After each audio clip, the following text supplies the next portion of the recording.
Keep him.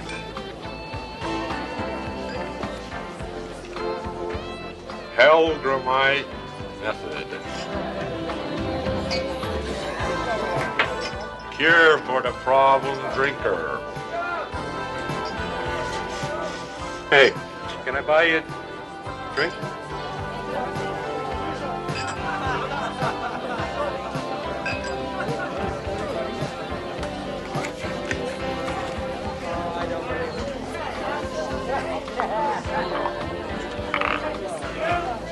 Weird. Another one, Timmy. Your pizza's getting cold.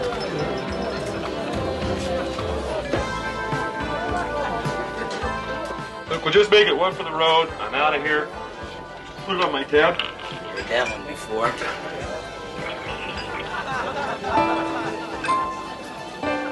Miley Judson, an everyman who has strayed from the path, slipped and fallen many times. A man who seeks solace from his problems at the bottom of a glass. A good man at war with himself, slowly drowning in alcohol, swallow by swallow, pulled down by the insidious undertow of an endless ocean of booze, helpless to stop doing the one thing he does better than anything else: drink. Hey, rise and shine.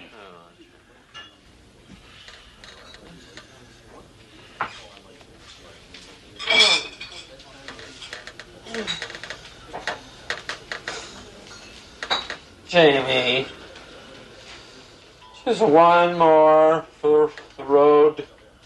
That's what you said 5 hours ago. We're closed, Miley. Go home. Yeah. Home.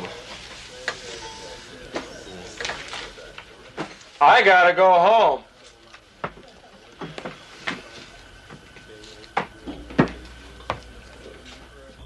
Franny, I'm home and it's pizza time. Whew, God. God.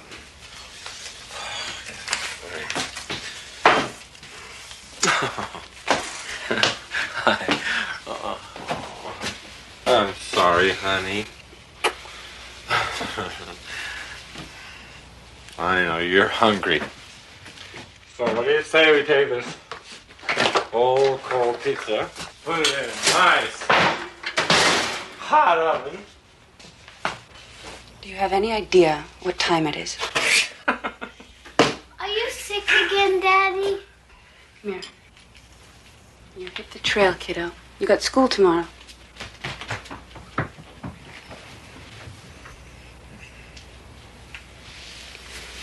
I've had it. I can't take any more.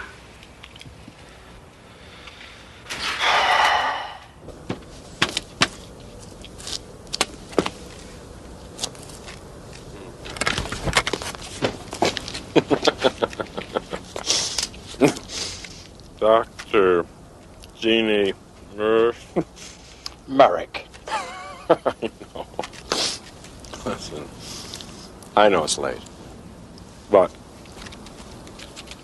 Matchbox says 24 hours a day. Come in, Mr. Miley Judson. Judson. Come in, Mr. Judson. I'm used to my patients dropping in at odd hours.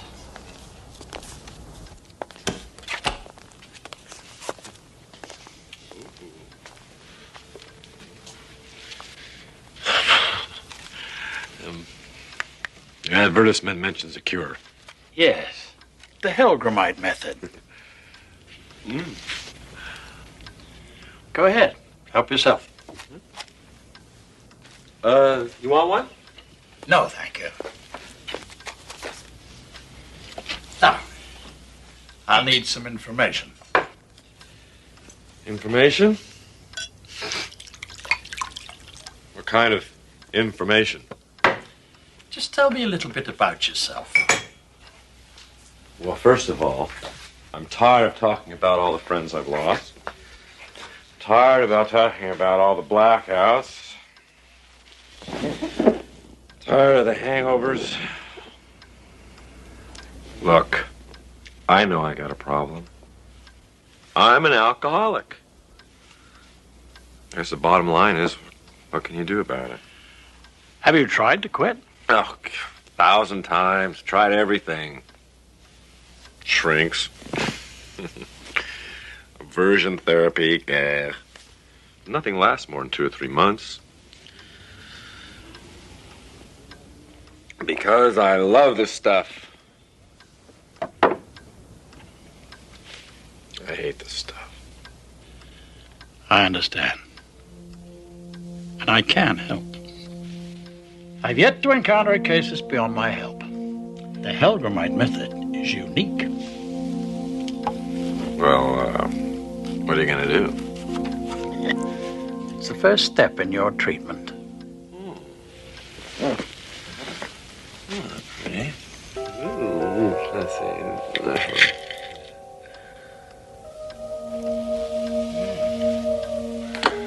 Oh, well. What the hell? What have I got to lose? You're quite sure you want to quit drinking? I want you to understand that with this method, there's no turning back.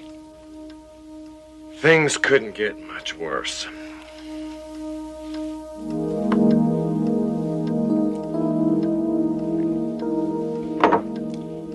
That's all there is to it for now. Call me in a couple of days.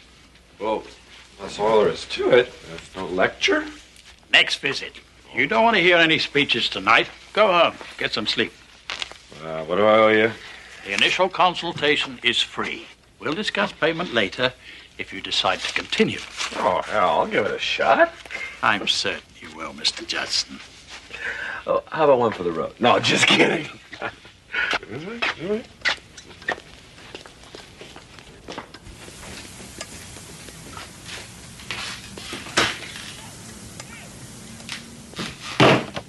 Morning.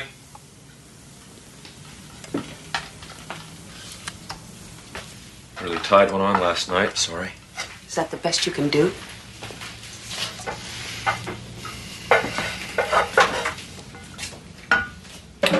Franny, I think we need to talk. Talk?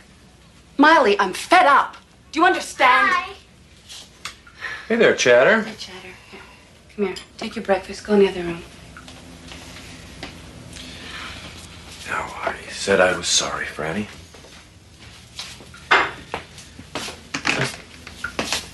We'll talk tonight. Things will change. I promise. You'll see.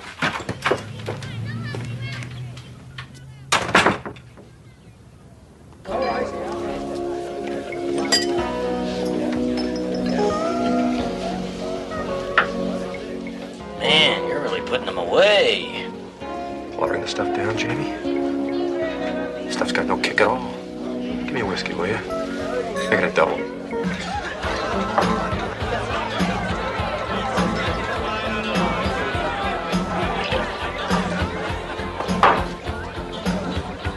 I never saw anybody drink that much and stay conscious. I don't feel a thing. This is nuts.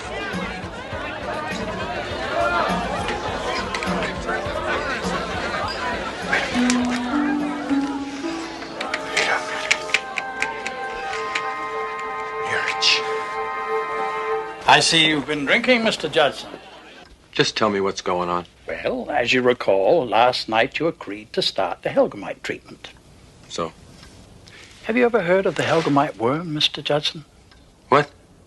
No. Ah. Well, the capsule you swallowed last night contained a rare sort of tapeworm, the Hellgramite larva. By now, the worm has attached itself to your stomach. Your drinking has stimulated its growth. A worm. Oh, God. You gotta be kidding. From now on, the Hellgramite will absorb all the liquor you can consume. You won't feel any effect from drinking. You don't think I believe any of this, do you?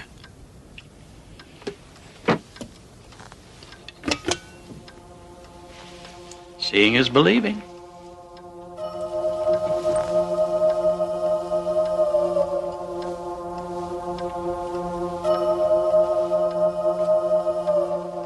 Of course, this one's not yet fully grown.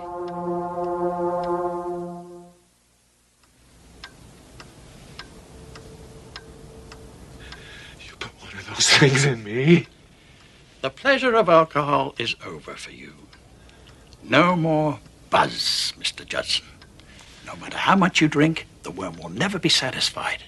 And if ever you stop drinking, the pain will be excruciating. How could you do this to me? You did it to yourself. I've got to get rid of it. You can't! The worm is now part of you. There's got to be something I can do. There is. What? Starve it into dormancy. How? Stop drinking. Stop drinking. I stop drinking, I can stop it. It's dangerous. You might not live through it. And even if you succeed, the worm will always be waiting for you to drink again.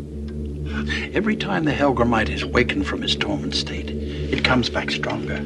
Oh. Eventually, strong enough to kill you. I think the Hellgramite is getting thirsty, Mr. Judson. Would you care for a drink to ease the pain? Or have you got the guts to stop?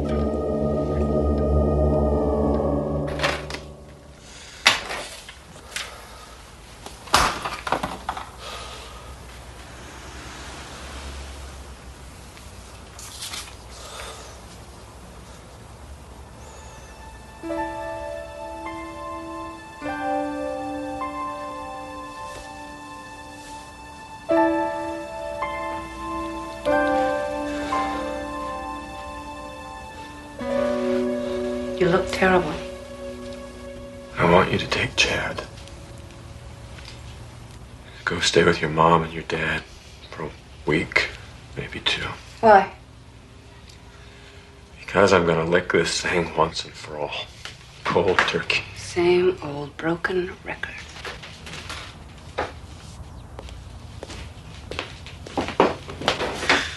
I know you don't believe me, but this time is different. Franny, give me one last chance. Miley. Please, I can do it. What makes you think that this time is going to be any different? It has to be.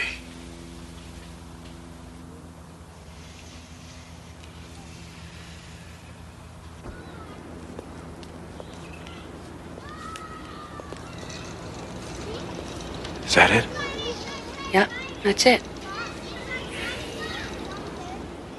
I love you, Daddy. I love you too, Chad.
Hello? Hello? Miley? Miley, is that you?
drinking is nothing compared to what I went through when I lost my family.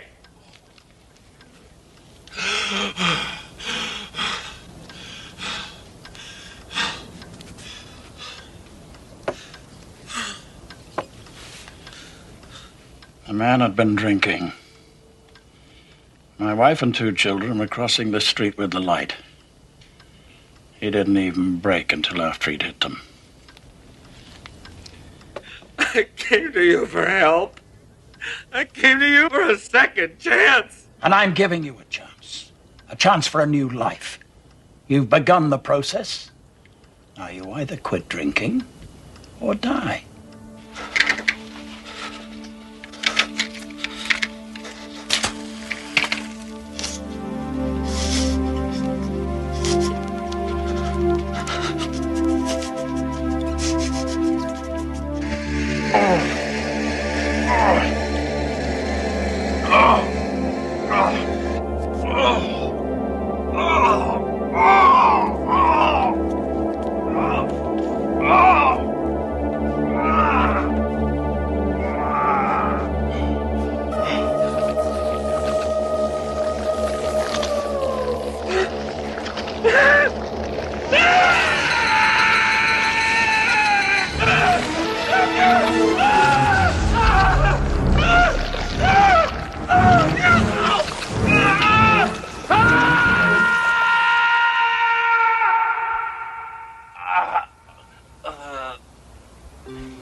Are you sick again, Daddy? I've had it. I can't take anymore. It's dangerous. You might not live through it. And even if you succeed, the worm will always be waiting for you to drink again. Every time the Hellgramite is wakened from its dormant state, it comes back stronger. Eventually, strong enough to kill you.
Thanks.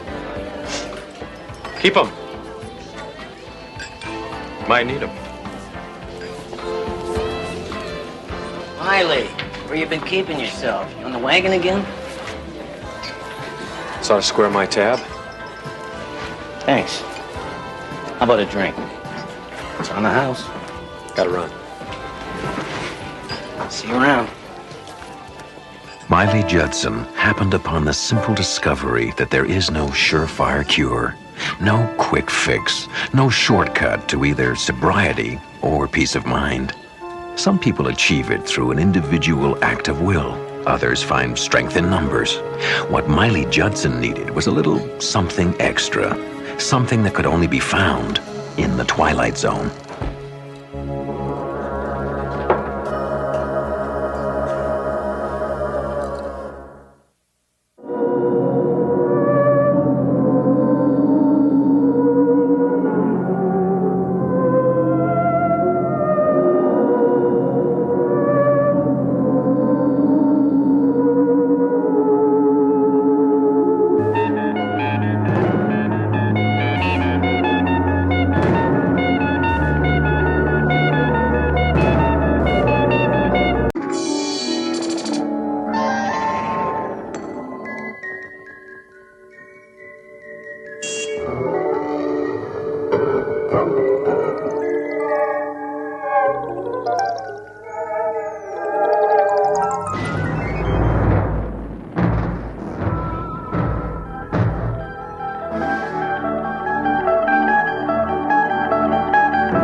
Your attention is drawn to the residence of the Brockman clan, an ancient mansion, its paneled walls polished by darkness, a lightless, soundless place upon which a greater darkness has fallen. The object of the Death Watch, Selina Brockman, grand dame of the menagerie, who lies in her bed in an inch-by-inch battle with death, trying somehow to reach a compromise instead of a capitulation.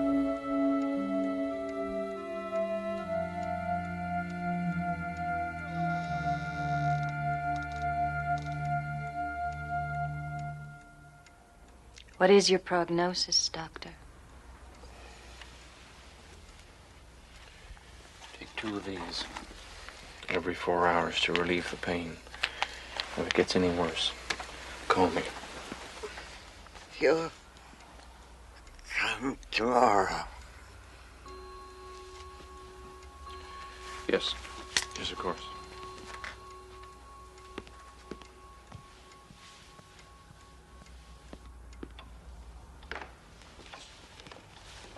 You didn't answer my question. How is dear Aunt Selina? She's dying, Miss Brockman. She's been dying for some time. The only difference now is that death begins to have clearly defined lines, and you discover that it knows your name. Is that the answer you were looking for? Just concerned, Doctor. I was thinking tomorrow after your visit, maybe we could go out for a drink. Does this mean you won't be coming by tomorrow? In case your aunt didn't tell you, I inherited this family from my father, who got it from his, and that carries a certain obligation. A word you may not be familiar with. So, yes, I'll be here tomorrow. Only question is whether Selina will still be with us.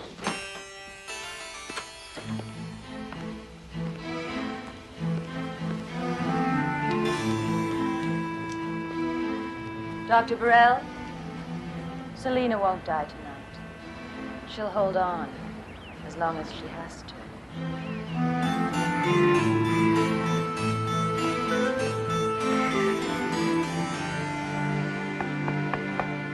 Come in.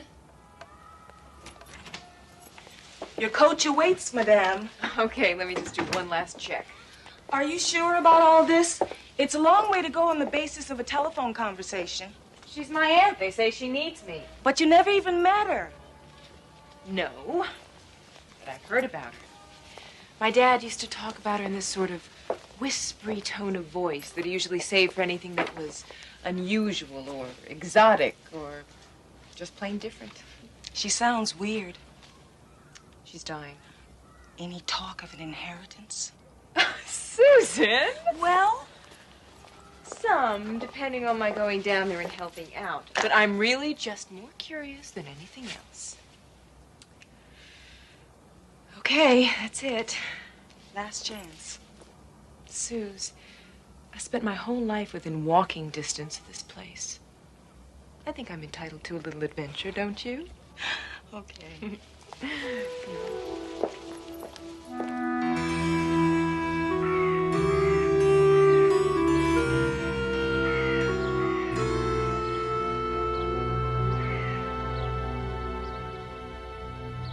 You'll have free run of the house. If you want to find anything, just ask.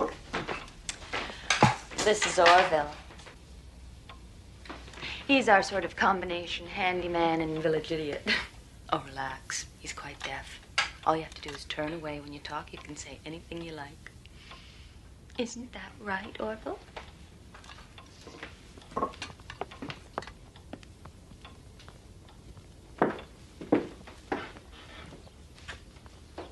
Who's that?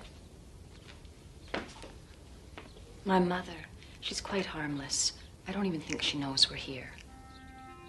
I'm told there's a family resemblance.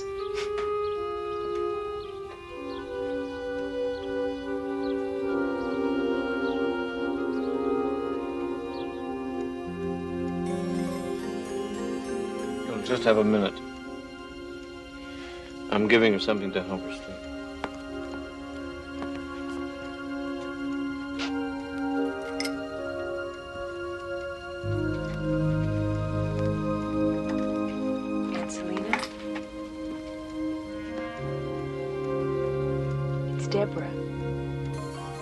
Deborah Brockman, you sent for me. I'll be helping to look after you, so if you need anything at all, day or night.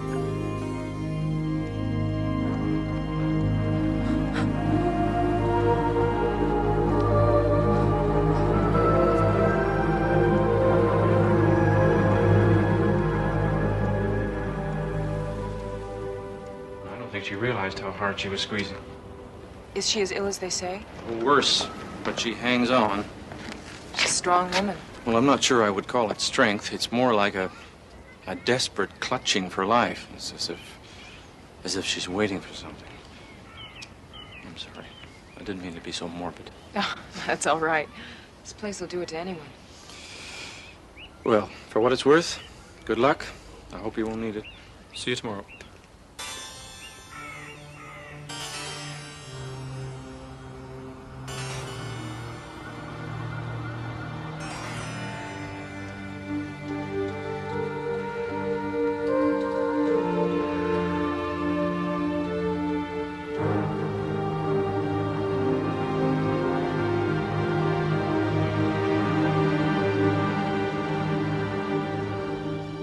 About bothering you. I mean, it's just a spot.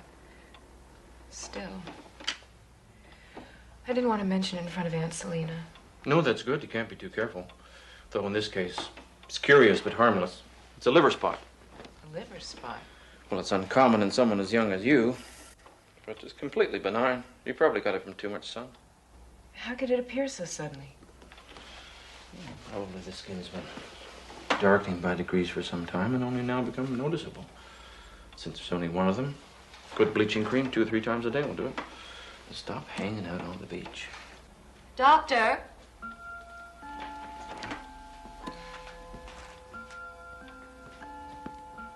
If you're quite finished, your real patient would like to see you now. Yes, well, if her condition has progressed as I expect, I'm surprised she can still see anyone.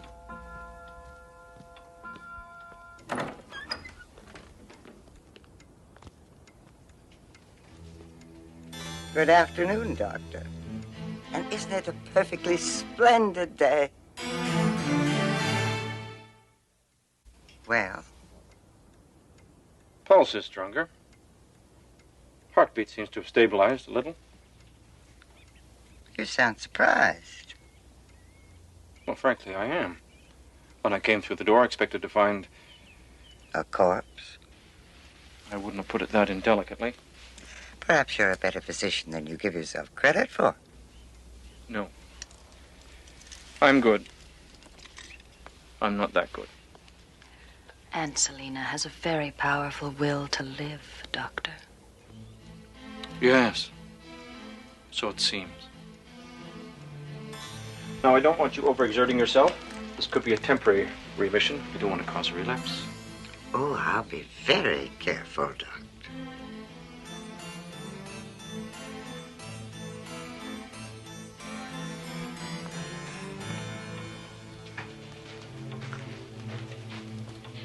Well, thanks, Orville.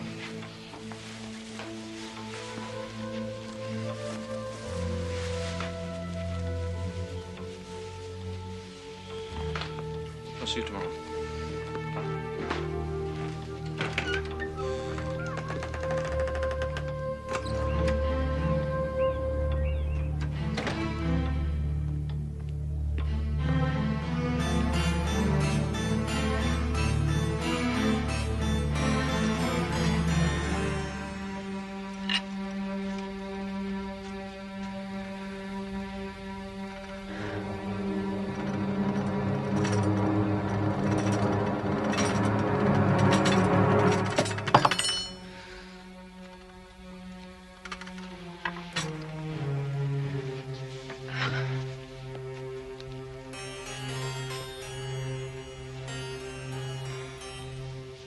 Are you feeling all right, Debbie?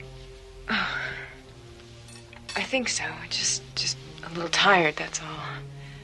Probably need something to eat. Why don't you go lie down? I'll bring you something in a little while. Thank you. I think I will do that.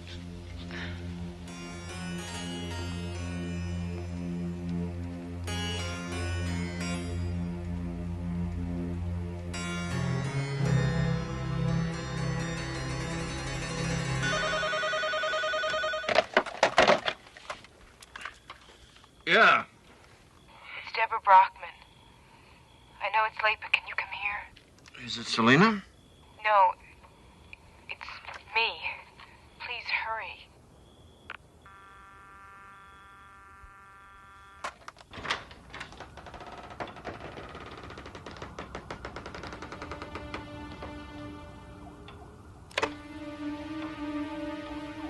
Deborah? Back here. Why are you sitting here in the dark? I don't know what's happening to me. It's okay. Everything's gonna be fine. Look at me. I know. I'm gonna get you to the hospital and do some tests.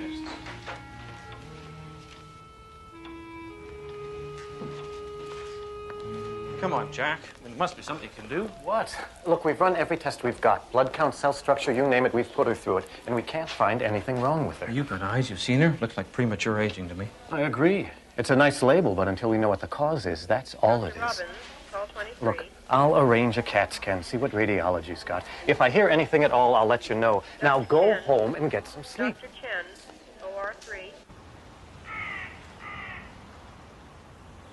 I'm sure this is quite unnecessary, Doctor. Yes, I'll decide that for the time being. Whatever's hit Deborah, I have to know if it's contagious. I've never felt better in my life. Neither has Aunt Selena. And your mother?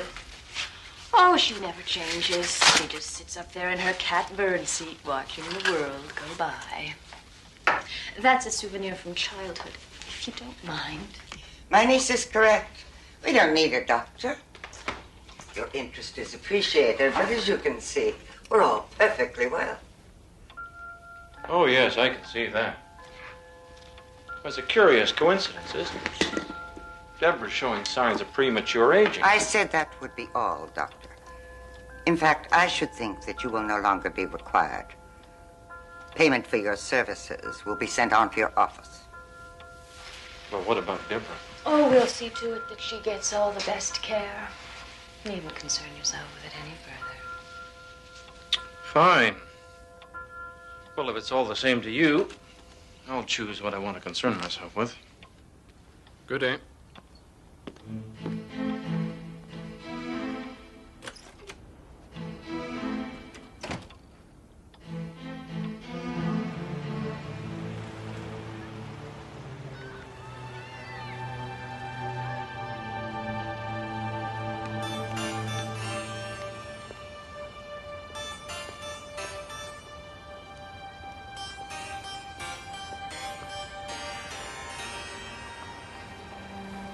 What is it? The diary? The Brockmans?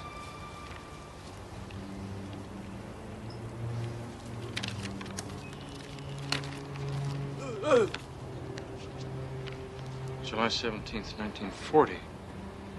Our picnic was almost ruined by a fire when a horse kicked over a kerosene lantern. Only Martha was burned.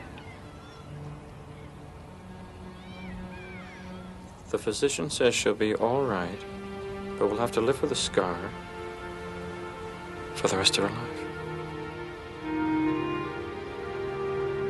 It's in the same place as her daughter's scar. Can you get me back in there tonight?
Martha Brockman.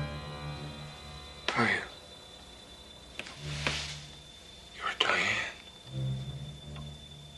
You're the daughter. What are you doing here? At first, I didn't believe it. I mean, I didn't want to believe it. What are you talking about? I went to the hospital. I did some checking.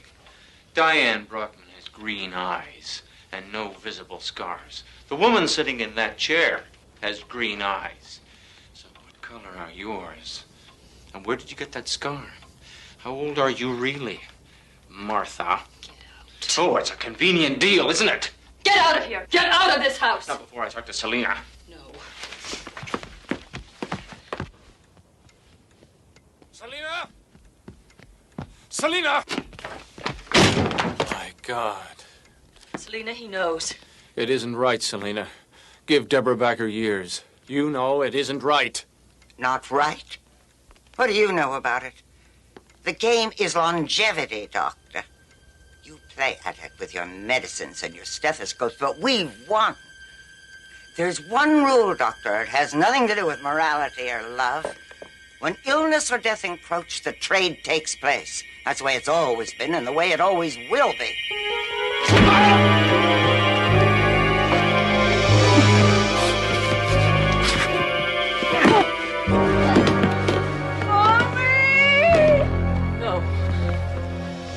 Get away.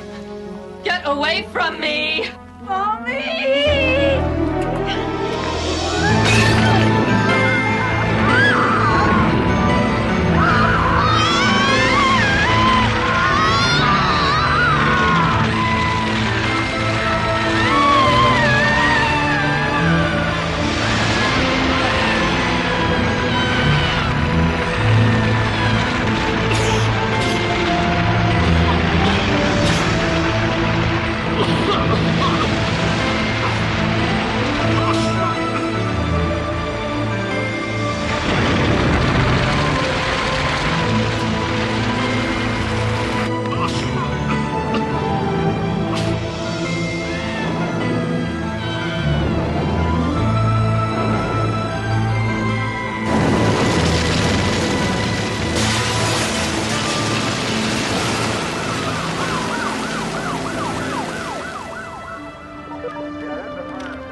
Rest his soul.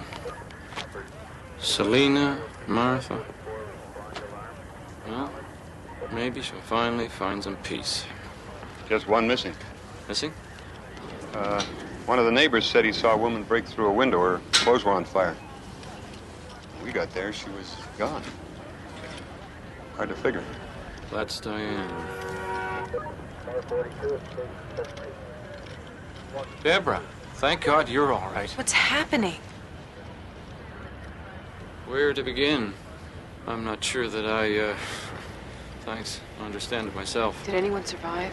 I don't know. We're not sure about Diane. Dr. Chen, OR 3. What do you think?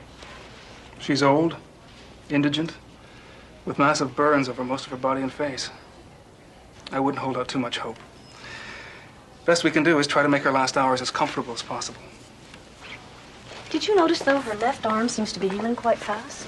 For all the good it'll do her. It's the strangest thing. I mean, it doesn't hurt or anything, but just look at it. I swear I didn't burn myself, but there it is. I've been wondering if it's psychosomatic. Maybe I've been working on the burn ward too long. Dr. Robbins, call 23. Jane Doe, age unknown. Sole survivor of a terrible fire, soon to undergo a miraculous recovery. A living warning to those who fail to perceive the distinction that there is a difference between the fear of death and the love of life, especially in the Twilight Zone.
Norman Blaine, whose greatest fear is that if he were to vanish from the earth tomorrow, no one would notice, or mourn, or question.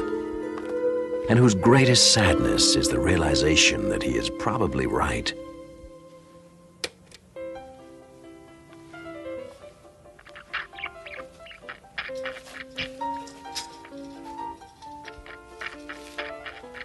Sofa, coffee table, chair, and pet. Solitary decorations in a life noted chiefly for its isolation.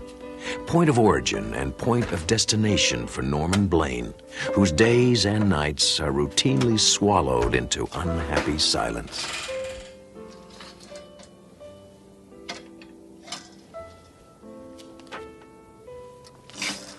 Hi, Bob. Hi, Linda.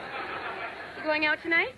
No, I'm going to court tomorrow. Oh, great, Bob. They're going to let you practice again. No, it's alimony court, Mike. My wife's suing me for $1,000 because she says the cat needs daycare. Oh, alimony. You see, Linda, I hadn't even thought about alimony. Ludwig van Beethoven, Claude Debussy, Tchaikovsky, and Ravel. Finally, a collection of your all-time favorite classical hits. Remember this one? Or this haunting melody? Music whose beauty never fades. All on one album in a unique offer. Only a limited number of these special edition sets will be made available to the public. So, call 555-4221 and order Classic Edition Volume 1 while supplies last. For your album, cassette, or CD, call 555-4221. Operators standing by 24 hours a day. Moments to remember for all time. Share this album with your loved ones. Rachmaninoff, Haydn, Strauss's Blue Danube, Pachelbel's Canon in D. You'll be glad.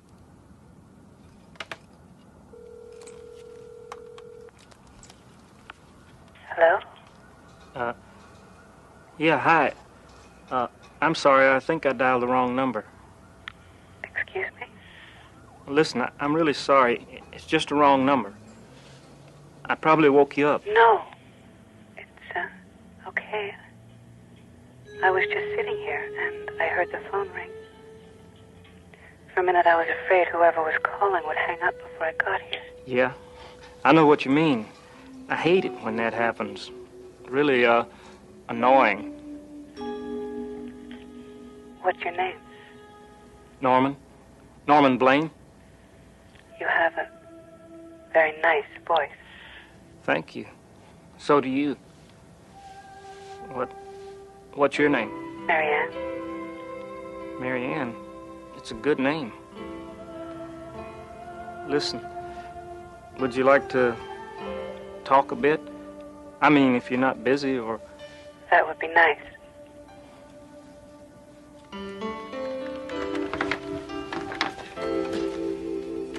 So, where was I? Talking to some strange woman for an hour. Hour and a half. That's the amazing thing about it. It wasn't like she was a stranger at all. It was, I don't know, special somehow. She was a little nervous at first, but after a while she started talking, I started talking, like we were old friends. Next thing I knew, it was... It was an hour and a half later. Exactly. She was friendly and fun. God, I hadn't had that much fun in ages. Now I don't know what to do next. I mean, she said I could call her back tonight after 7. I guess she works late. But I'd really like to meet her. I just don't know. Look, Norman, a year and 2 months, you and I have been sharing this office. For a year and 2 months, I've been able to come in here and sit at my desk and pretend that I'm all alone. Because from your side of the room came a blissful silence. I mean, I really like silence. I have 5 kids. Look, you want my advice? Ask her out, okay? You know, suggest lunch or dinner or ice cream, a trip to the zoo, whatever, just go crazy. You know, the fact is that she wouldn't spend all that time talking to you if she didn't want to meet you, right? Simple problem, simple solution, okay? Now, Norman, you're a nice guy, but for the next hour, I would really like to have no noise. That would make me a really happy man. Okay?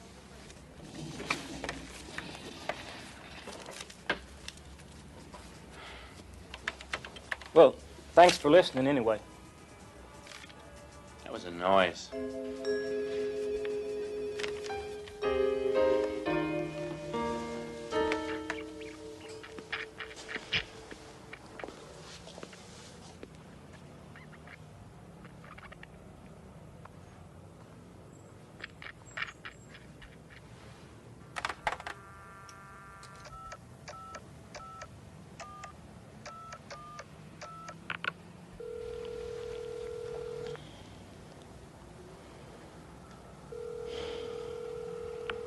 Hello?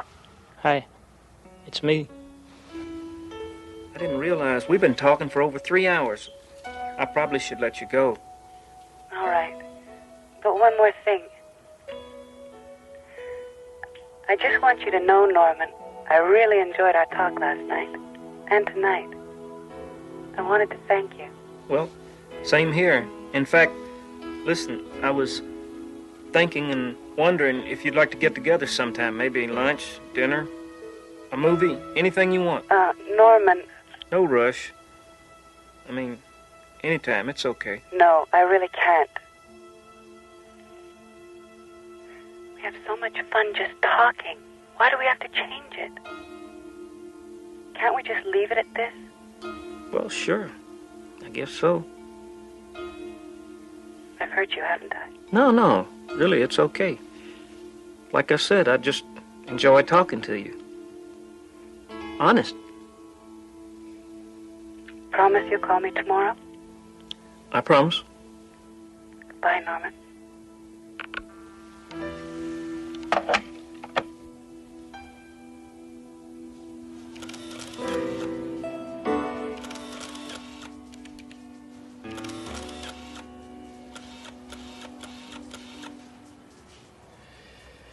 Okay, Norman, give. What? For 5 days now, you've been absolutely quiet, not a sound. You know, it's the strangest thing. We've talked for hours and hours over the phone, but she won't come out on a date. So let me give you some advice. Okay. Look. You say you want to meet this woman, right? But you don't know who she is, and you don't know where she lives. All you've got is a phone number. Have I got it surrounded here? Yes. Okay, well, you've heard of reverse listings. Like, you phone the operator, you tell her you've got this number, you think it's the right one, you know, you say it's an emergency or something, and you get the operator to tell you the address that goes with that number. And once you've got the address, you cruise by and you just run into her by accident. Okay? After that, you're on your own. All right, now, can we have some quiet around here? I'd rather... What is it?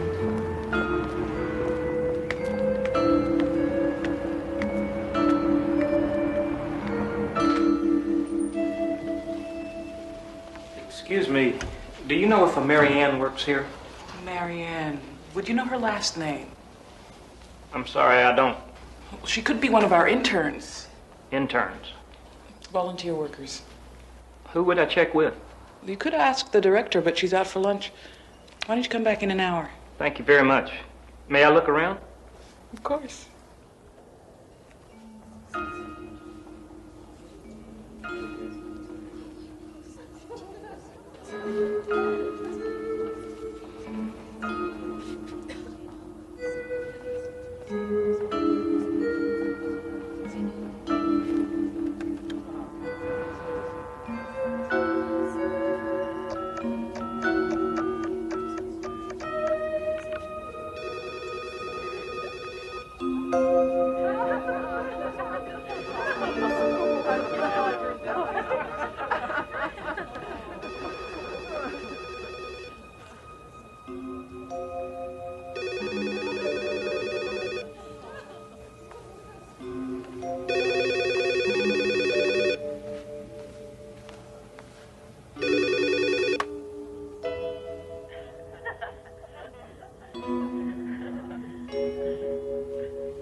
I see you're admiring the sculpture.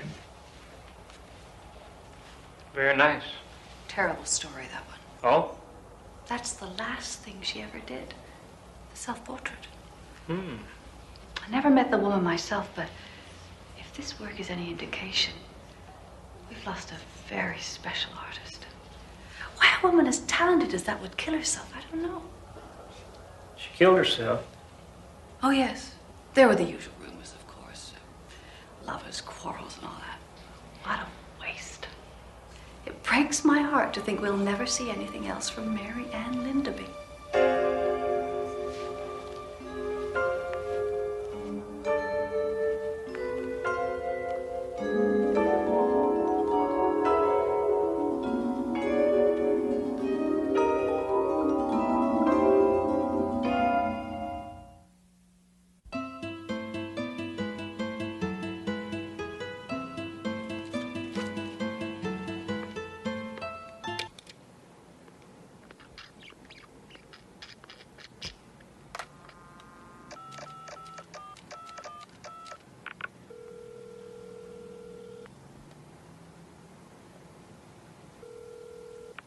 Hello, Norman. Hello, Mary Ann. I didn't think you were going to call. I saw you today, Norman. You came by. You were standing in front of me talking to that woman. That's impossible. I can't deal with this. This can't be happening.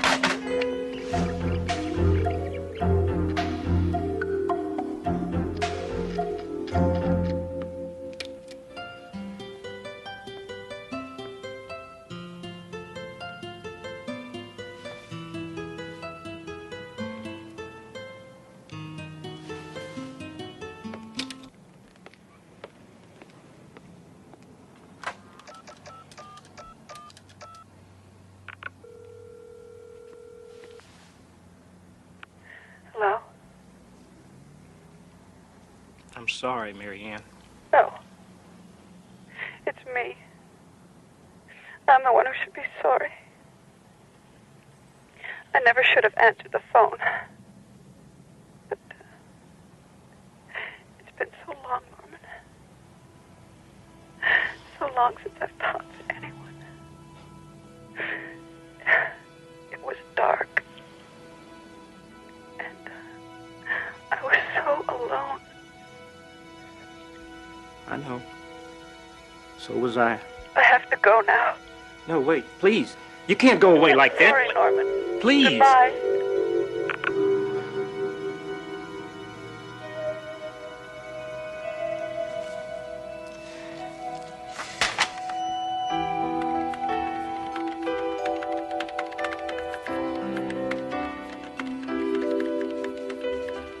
I'm going to lunch now. I'll be back in an hour.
You were the only one that ever made me feel I was wanted.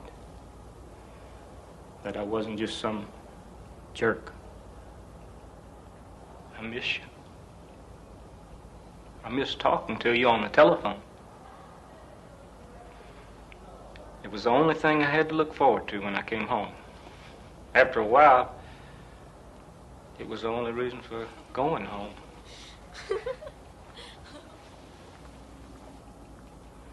Don't you understand? I used to feel I was nothing, that I had nothing. And then there was you, and everything changed. And I thought, my God, I'm in love. For the first time in my life, I'm honestly and truly in love. And it all just went away. Without you, there's nothing left for me. I'm sorry, Mary Ann. I'm sorry.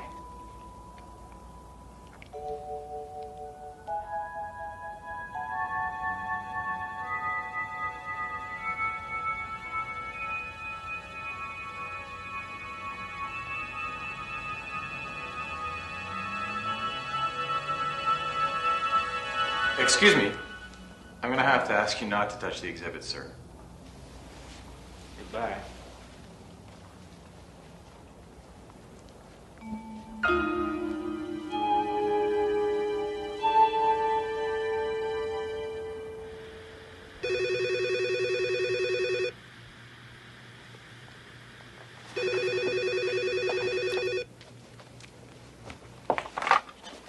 Hello? Norman? Mary Ann. It was so hard to call you. It's dark here. So dark. I heard what you said about there being nothing left for you. It scares me. It's what I said when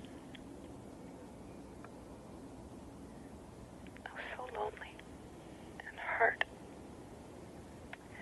And I couldn't make the pain go away.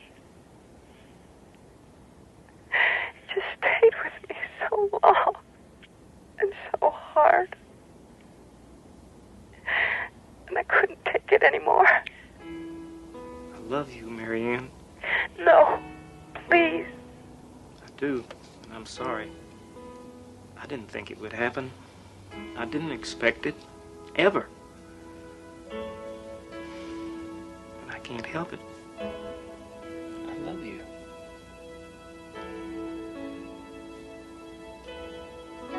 Come to me, Norman. Come to me now. Tonight. But the museum, it'll be closed. Don't worry. I'll take care of it. But come now, before I change my mind. Hurry. Okay.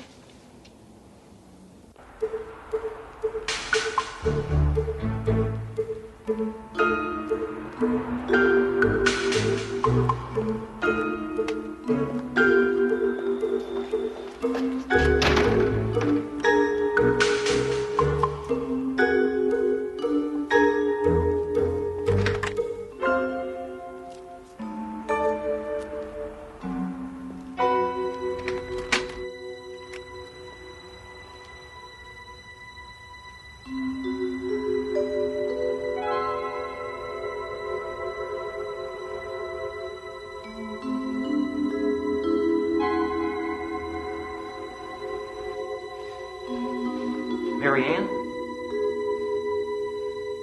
It's been so long since anyone's told me they loved me.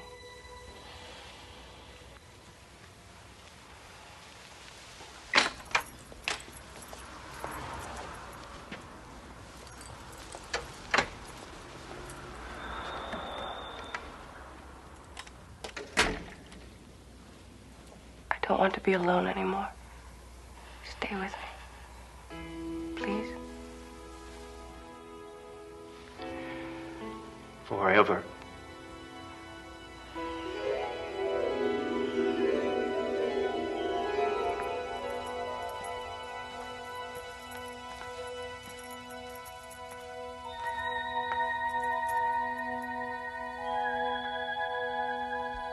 On display, a very special exhibit, cast in bronze and loneliness.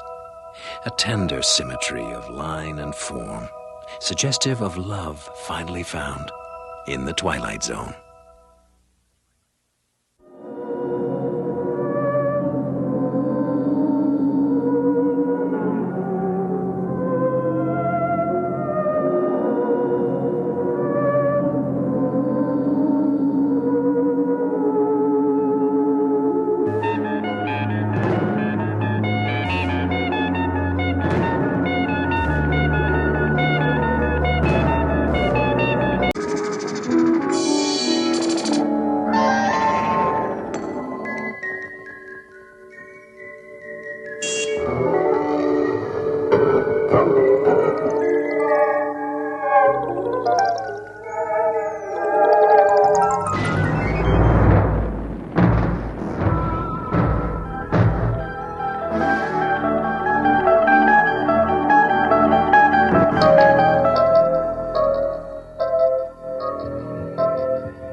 I'll need complete quiet, please. Lights, a crowd, the proper atmosphere, and the common coin of desperate belief. Commodities necessary to the life and times of Leonard Randall, who may or may not be someone else as well.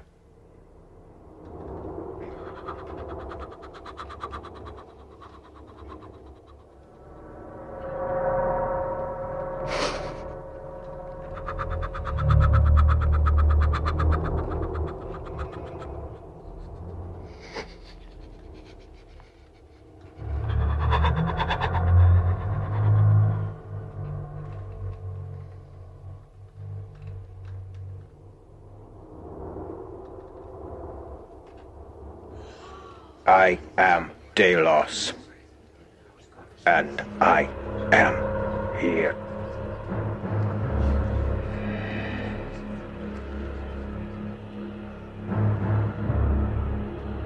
$10,000 ago was I born, and 9,500 years ago did I die. I have walked the cobbled streets of the place men called Atlantis, but which we called Shuma Zamoria. My master in wisdom was Eli Ben Zamora, who studied at the feet of the Undying One himself. To you, I bring what little I can offer against the darkness. I am Delos, and I am among you. Speak, and you shall be heard. So David is a nice man, and I think he's a soulmate. But I'm not sure. And I don't want to get married again until I found that soulmate. I'm really getting pretty desperate. My child, in Shuma Zamoria there was a rare breed of butterfly with wings as golden as the morning sun, and very, very fast. If you would try to catch it, so you would never possess it. And the more you would try, the more angry and desperate you would become. But the children knew better. They would lay down and empty their thoughts and be calm, and soon enough, the golden-winged butterfly of Shuma Zamoria would land. Just so. Do you understand? Yes. Thank you, Delos. This vessel grows weary. We must not tax the goodwill of our host. I have time for one last question. You, the one this vessel calls Julia. Thank you, Dallas. A question, not for my own benefit. Why have you been silent for so long? And why have you come back now? I come through the one called Leonard because he has been chosen to receive wisdom. The universe has selected him, and through this he shall gain great wisdom. As for the second question, 5,000 years ago, Shuma Zamoria was destroyed, cast down beneath the waves, a victim of its own decay. And now, this cycle begins again.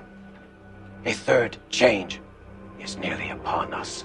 It may bring great good or great evil. And you,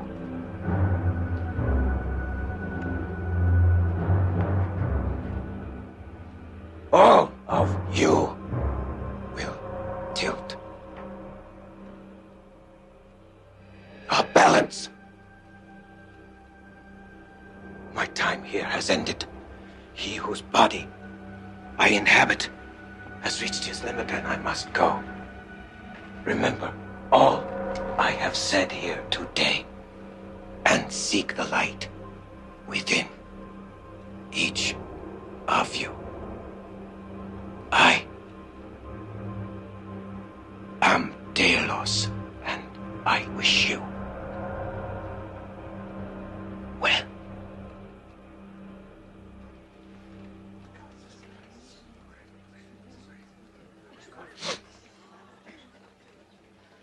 Ladies and gentlemen, thank you all for coming, but I'm afraid Leonard will have to rest for a while. We invite you to come back next week.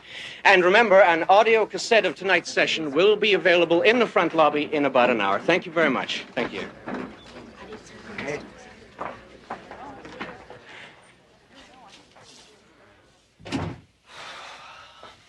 They're gone. Leonard? Leonard. Hey, the Clippers are actually winning. Can you believe it? It's about time. Here, I want you to sign here and here, okay? How was the take? The usual. Up from yesterday, which was up from the day before. Numbers?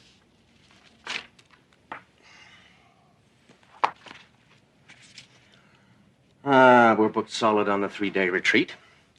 Crystals, tapes, and amulets are up 5%. Book sales are up by 10, but holding. We got the printer standing by for another run after the TV show. Which reminds me, don't forget you got the pre-interview tomorrow afternoon at 3, okay? Good. Should be quite a reaction when Delos goes coast to coast. Just a hop, skip, and a jump till we have a show of our own. One step at a time. As our good friend Delos might say. Never take anything for granted in the profit biz. Words far truer than he suspects. Hey, that's a good one. Huh? Yeah, thanks. It is a good line. Listen, get me everything you can on Daphne Blake. The more I know going in, the better I'll be able to tailor Delos. Yeah, will do. Shall I also send her a bio on you? I suppose, but nothing too spectacular. Just indicate that I'm a humble tool of the great Delos. But a worthy tool can be made from even the basest of metals. Right.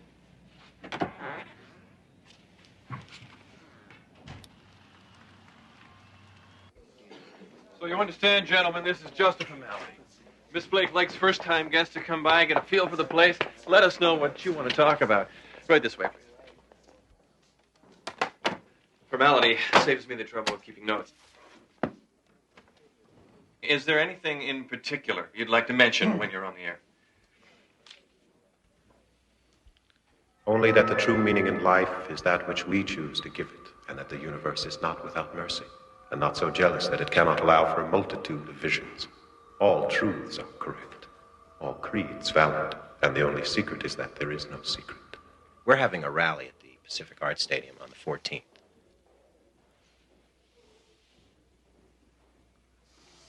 So perhaps Miss Blake would want to mention that. Sure. Which part? You'll have to excuse Mr. Randall. He's been working very hard. Sometimes it's hard to keep it all straight. I have no trouble seeing things as they are. That is indeed my curse. I see this television as the single greatest time waster in the history of mankind. You make sport of people's pain and exploit people and sell trinkets to those who cannot afford them. You do this to increase your own wealth. Yes, I see things quite well indeed. And I see that the woman in whose employ you labor is an adulteress, a user of chemicals. That'll be quite enough. You'll excuse me. What the hell is wrong with you? Where's the guy? He's gone, and I wouldn't blame him if he had the appearance canceled after what you said. I said what? I didn't say anything. Leonard, Don't play games with me. I'm not, Don. Honest.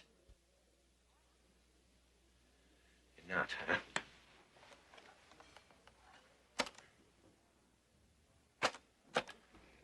And I see that the woman in whose employ you labor is an adulteress, a user of chemicals.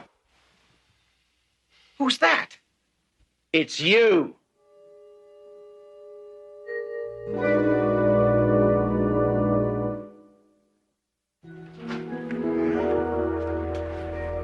So what's the situation?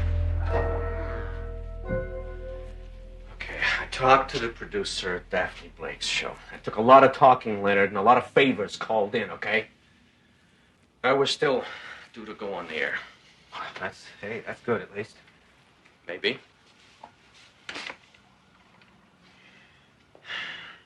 Leonard, this can't keep going on. Now, you're going to have to do something before we go on the show. You have to get control of that, that voice. Well, it can't be Delos. There is no Delos. I mean, Don, we invented him. Remember? I said a 10,000-year-old warrior, and you thought I said a 10,000-year-old warrior. Hell, I thought you'd never stop laughing. Yeah, only it's not funny anymore, Leonard. And the money and the good times, it all comes to a stop unless you can get this under control. Which is why I've made an appointment with someone for you. He's a specialist, and I think he can help. A psychiatrist? No way. Not a chance. Leonard, I don't know what's going on here, and neither do you. All I know is everything is riding on this show tomorrow. Now, mess up, man. And we're finished. I said no. N-O. I can handle it!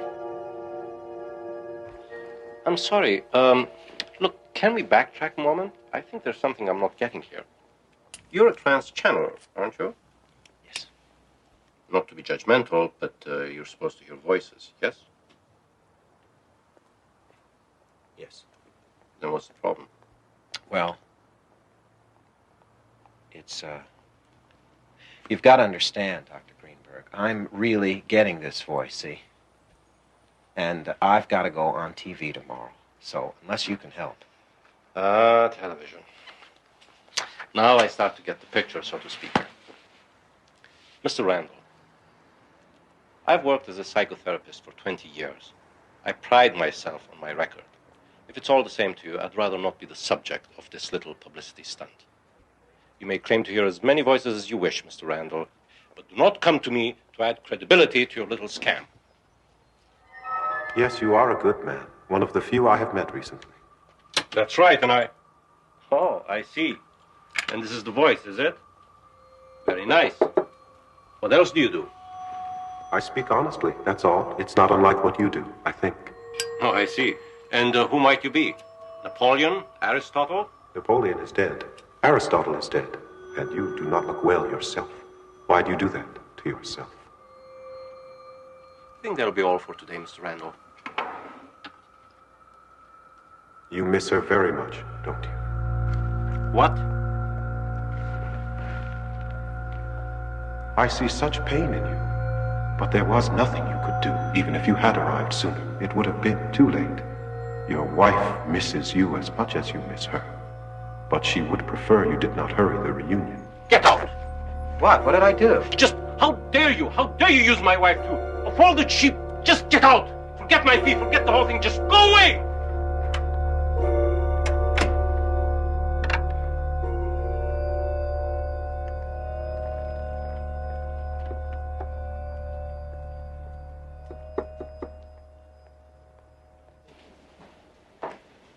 Hey, how do I look? Never mind how you look. How do you feel? I think it'll be okay. I taped myself last night, and the voice, whatever. It didn't say a word all night. Maybe it's gone. Well, let's hope so. 3 minutes, Mr. Randall. Look, just keep telling yourself, get through this, make Thalos a star, and we are set up for life. All right? Come on, let's get out of here. Well, we're back. Our next guest has been making quite a splash these days, and we're very pleased to have him on the show. He's a trans channeler, and that's a fascinating subject we'll explore in just a moment. But first, I'd like to welcome him to this, his first television appearance, Mr. Leonard Randall. Hello, Leonard. How are you? So, Leonard, could you start by telling us what this trans channeling is all about? I mean, how would you describe what it is that you do?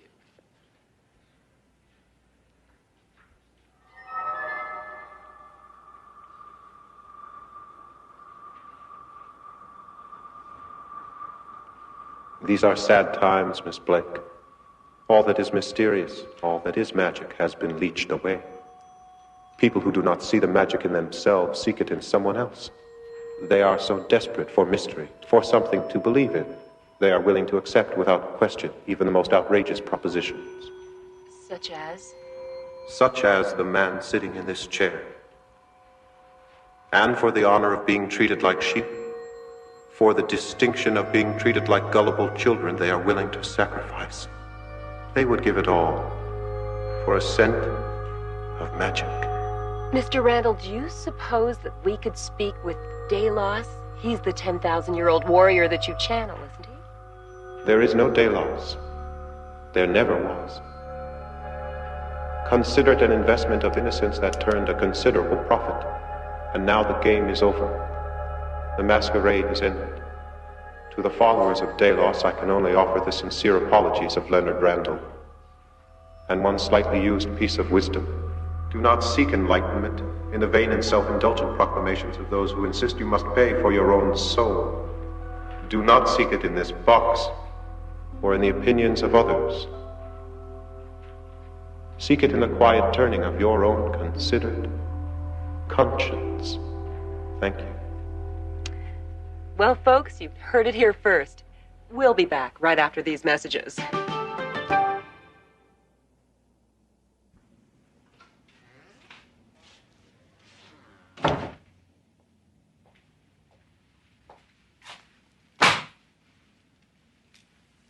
I'm almost afraid to ask. The scandal's killing us. Everyone who's ever given us a dime is asking for it back. We've logged 200 angry calls. The investors are pulling out left, right, and center. Oh, yeah. And the IRS is nosing around. We were on shaky financial footing as it was, but now, if you're lucky, there's enough to get you a hotel somewhere for the night.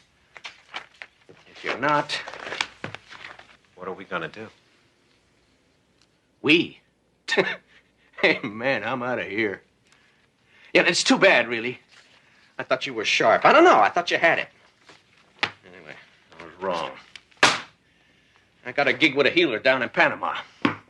Folks say he's the best around. Probably make it big in a few years. With the right lieutenant.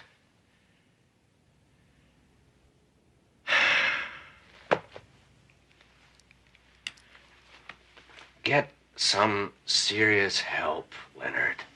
And if we should ever cross a hallway somewhere, just pretend you never met me. I will.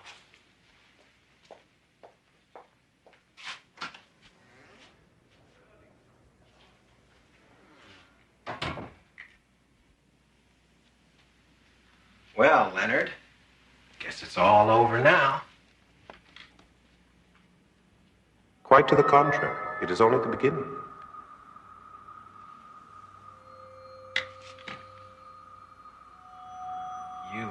It's you. Yes, I'm pleased that you can hear me at last. There was so much in the way between us. That's why I had to get rid of it all, you see. You couldn't hear me.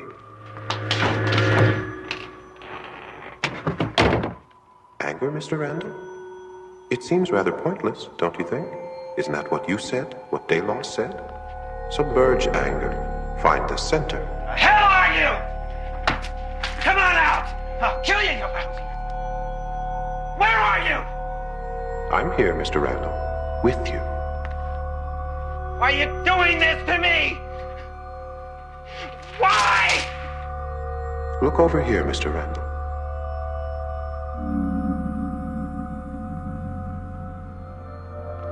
I'm here at your urging, Mr. Randall. You said the universe had chosen you for wisdom, and you, of all people, should know that sometimes, when you speak to the universe listens. You asked for wisdom, and now you will receive it. It will be a long process, but to that end I am willing to be your constant companion. I will be with you every moment, day and night, for as long as it takes. How long? How long will it take? 20, 30 years at most. And now, as you say in your modern world, let's take it from the top.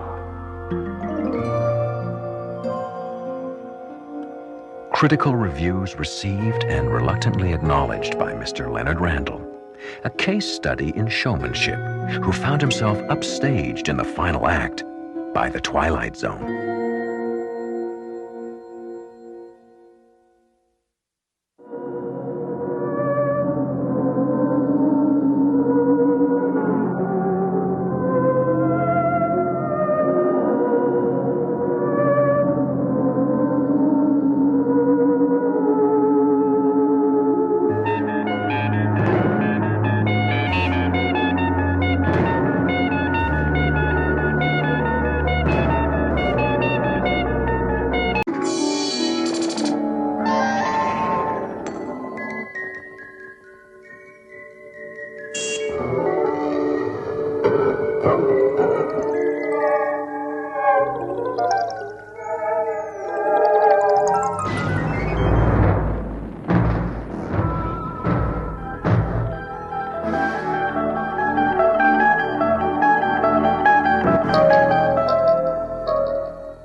morning, Mrs. Simonson. Oh, that looks painful. Oh, I was just cleaning out the upper cabinets and stood up and ran right into an open door. Silly of me, I guess. Well, it can happen to anyone, but you be more careful and take care of that bruise. I will, thanks. Oh, almost forgot. Bye now. Bye. Louise Simonson, considered quite pretty once, not long ago, before the arguments and the years and the stick took it out of her. Louise Simonson, like so many broken on the wheel, with one subtle difference. This wheel has a name. Jack? I got something from my sister. No. I just wanted to see what it was, that's all. I mean, it's from my sister, and I haven't seen her in such a long time. 12:05, Louise. 12 o'clock is lunch. Lunch. 12 o'clock. Get in there and fix lunch. Now.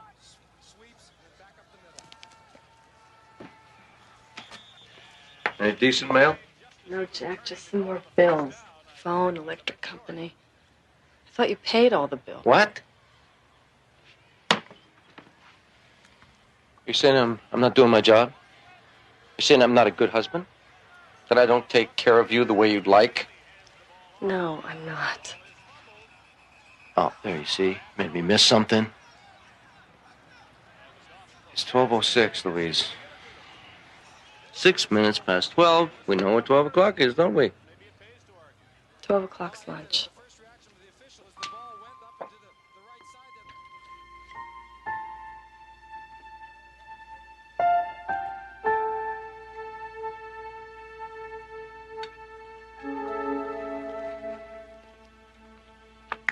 What are you looking at? I was just wondering if I could open the package now. It might be perishable or something. Well, you know my sister, how she likes to send cookies and things. Can I open the package now?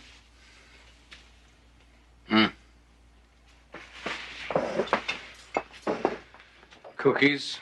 Like she thinks we need cookies? There are cookies. You send them right back, you hear me? We can feed ourselves just fine.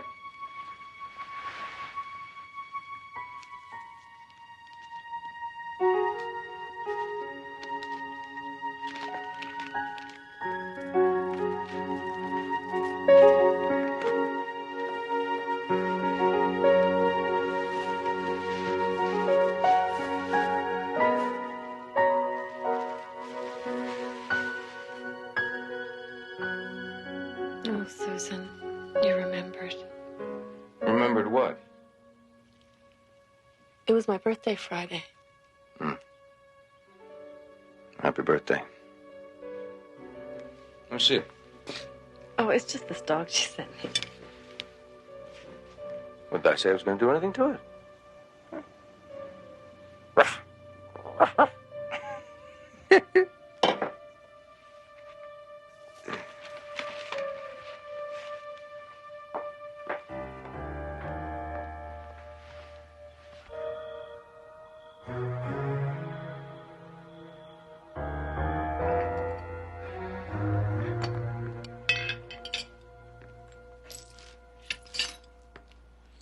I'm going.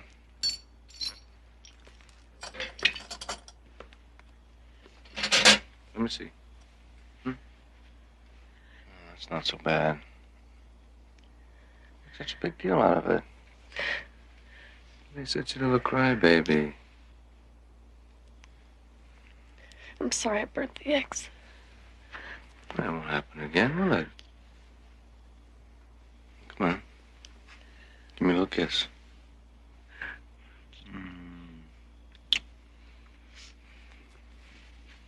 When will you be back? When I feel like coming back.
Jesus! Did you see it? What? The dog! It was right there. I thought it was gonna tear right into the truck. I don't see anything.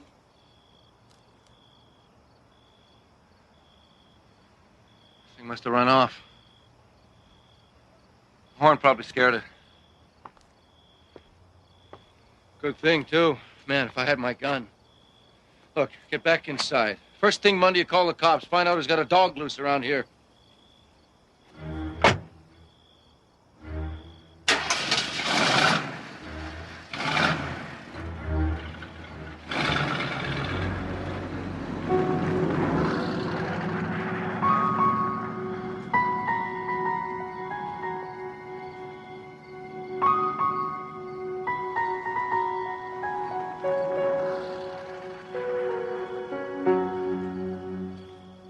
It was the most pathetic dress I've ever seen. I wish you could have been there. You would have loved it. The color was horrible. But it would have been perfect with the new color on your face. I don't want to talk about it.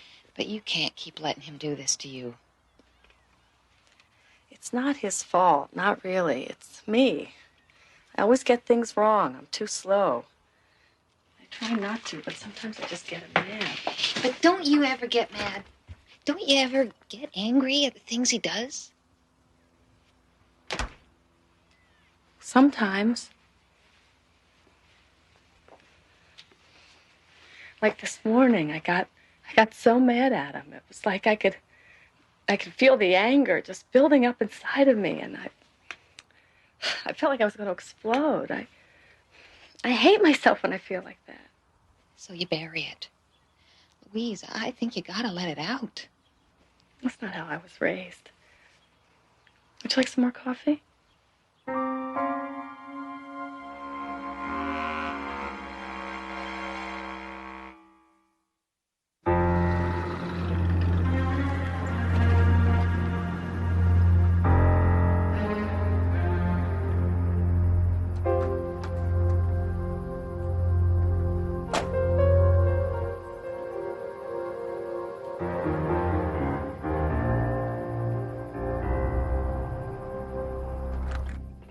I'm back. In here, Jack. What's with the extra plate settings? Well, Phil and Claire are coming for dinner. We set it up last week, remember? Oh, yeah, sure. Well, the fancy stuff. Well, I just thought it'd be nice. I don't know. Doesn't look pretty? Oh, that must be them. I mean, you work so hard, I just thought a nice dinner might relax you, you know? Hi, right on time. Oh, as always. Oh, honey, you look so nice. Oh, thanks. Hey, Phil. Hi, Louise. Where do you want me to put this? Oh, in the kitchen. Oh, it looks so good. Hi, Jack. How you doing, Jack? Fine, Phil. You want to come out to the garage for a minute, Phil? I got a new reel I want to show you. Sure. Yeah.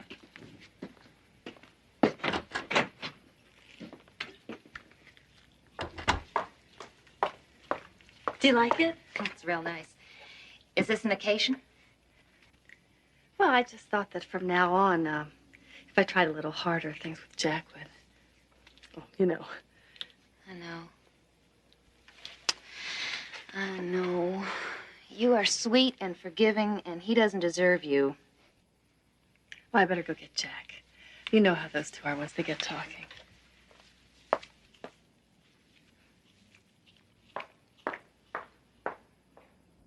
I just want us to be clear on this, okay?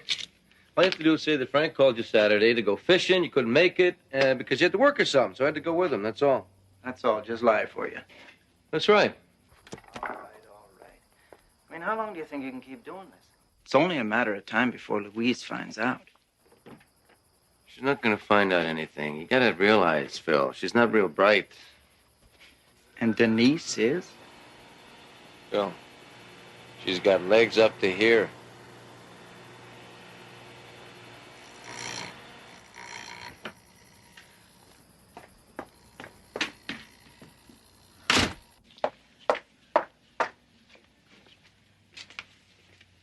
You okay, Louise? I'm fine.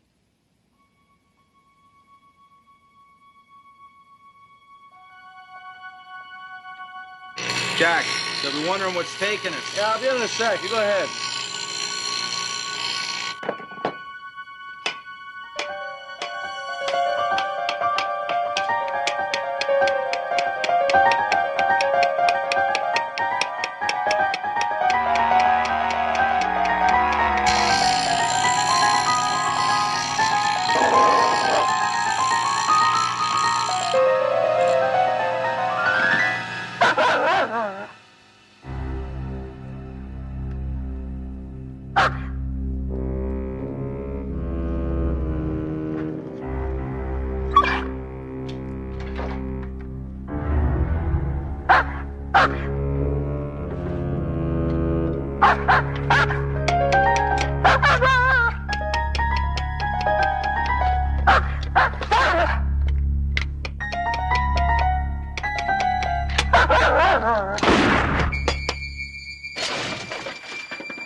Did you see anything? I was in the kitchen. I didn't see anything. Ma'am, you're sure you didn't see the dog? Sorry, I didn't. There's really nothing we can do until it turns up. If you see it again, just let us know. Meanwhile, I'd advise you not to fire that thing again until you know what you're shooting at. And you better be able to show cause. Good night. Oh, listen, Jack, it's getting late. Honey, Maybe are we you should okay? call. Yeah. Jack?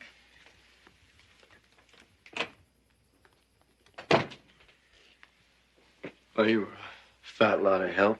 Why can't you back me up once in a while? I didn't see it, Jack. I can't lie. You know that. Great. Another thing you can't do. How was the fishing, Jack? You never did tell me how it went.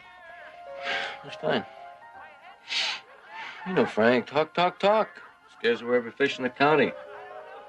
Surprised you caught anything at all. And you didn't catch anything all day? That's right. What is this, the third degree or something? Huh? I don't think I like the tone in your voice. What, I can't go fishing with a friend? No, Jack, I wasn't implying. You said no. You know I don't like it when you say no, Louise. You got a problem, huh? I'll give you a problem. I heard you, Jack. I heard you with Phil. I heard you, damn it!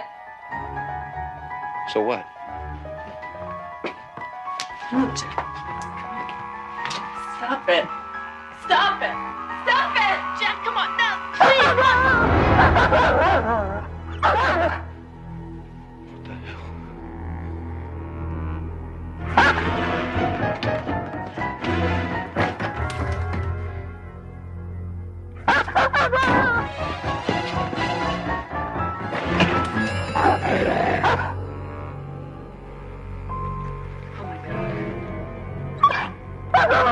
No, don't. Don't. I don't want you to. We gotta get out of here.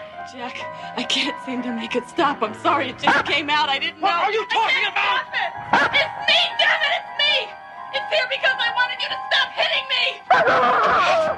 Come on!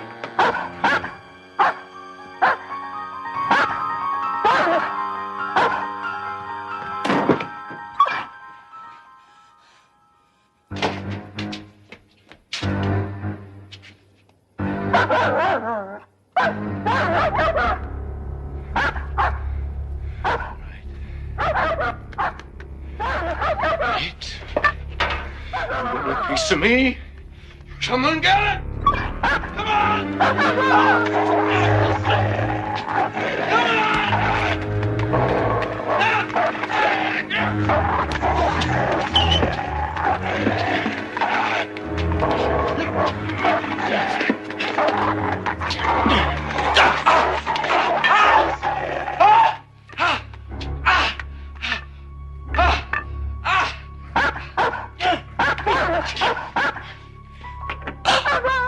Louise, please, for God's sake, call it off. Make it stop. I can't stop it, Jack. I can't. Maybe I could have once, but... God help me. I don't love you anymore, Jack. There's nothing I can do. I can't stop it. Please, Louise, call it off. Promise, it'll be different this time. Please, just give me a chance, okay? Just a chance!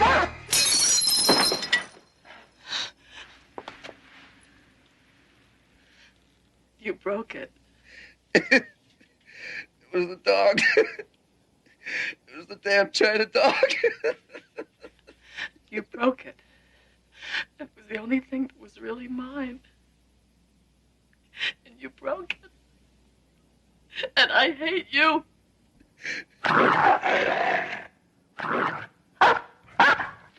Didn't work. Louise. Louise. Make it go away. I hate you. I wish you were dead. No. Stop it. Stop it. Stop it.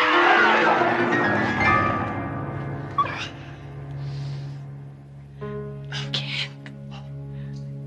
I can't. Where will I send you?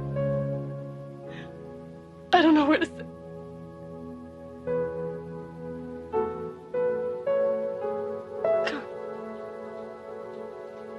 Come on. Come on.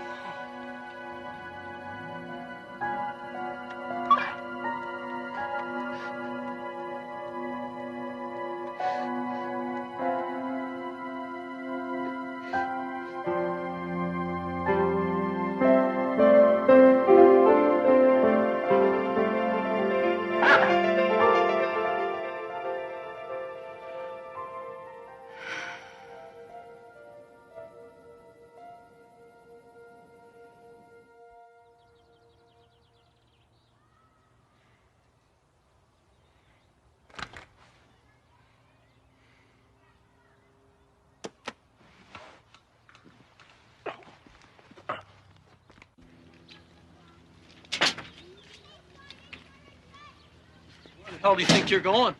Away, Jack. Away from you. Is that so? You think I'm just gonna let you leave after what you did to me? You sent your little friend away, remember? And now I got a score to settle with you, little lady. You leave and I'm coming after you. No, you won't.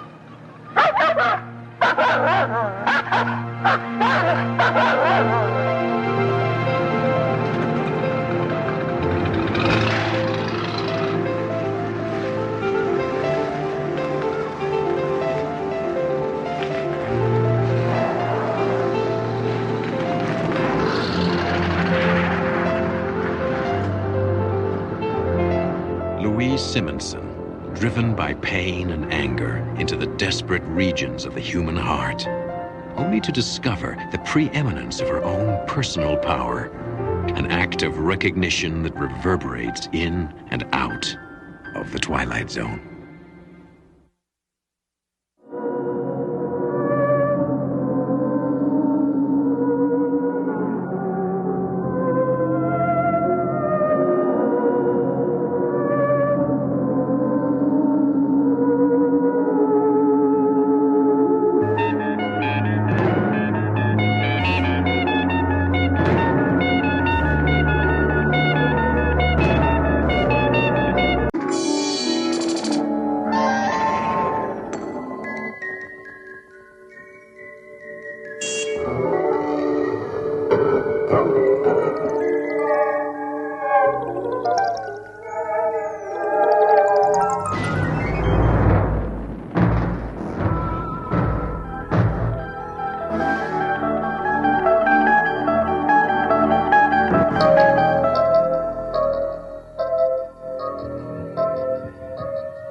sorry.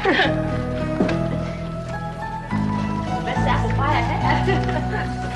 Showtime. Oh, Dottie. Forgot.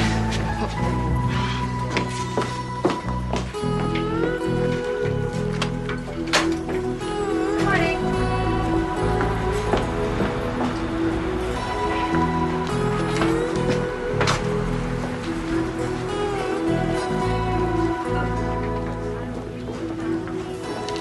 Hello, Mr. Slater. Hi. I'd like to see Mr. Simmons. Oh, I'm sorry. He's no longer here. You have to see Mr. Cutler. Good morning, Mr. Cribbins. Hi, morning, Miss Bailey. Did you check your figures against this? I gave you 7 cents off yesterday. Yes, sir. Oh, Mr. Cribbins? I'm ordering tickets for the livestock show. How many do you need? Just one. Okay. Your figures match today. Hi, Barb. Still trying to get him into a conversation? Great. I've only been trying for a year. Hello? I'll tell him right away. Mr. Cribbins? Mr. Cutler wants to see you in his office right away. Thank you.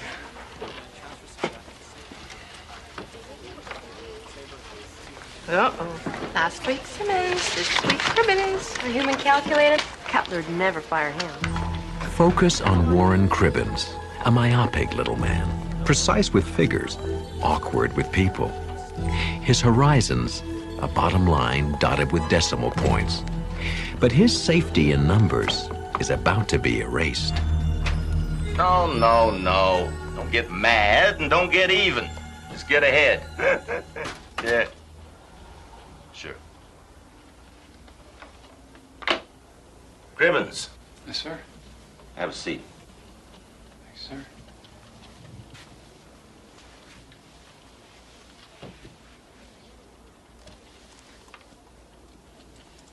I'll get right to the point. You like your job? Yes, sir, very much, and I hope my work has been to your satisfaction, sir. Right down to the last decimal point. Oh, thank you, sir.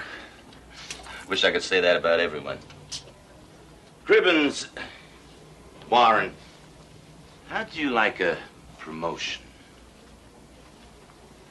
Well, I've decided that you should replace Simmons as the new loans officer here at the Farmers Bank. actually, I think I'm better suited. Exactly. You respect the numbers. Honestly, No, don't thank me. Sandy will help you get set up. She's your new secretary, and we can discuss your salary later. Here, take this file and look it over. You'll find it's fairly typical. Yes, sir. Congratulations. Oh. Thank you, sir. Sandy, will you come in here for a moment, please?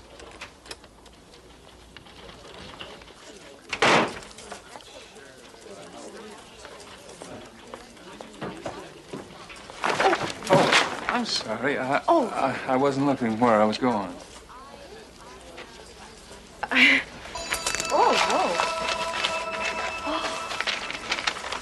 Oh, no. Oh, no. Oh, I'm so sorry. Oh, that's all right. Oh, I'm so sorry.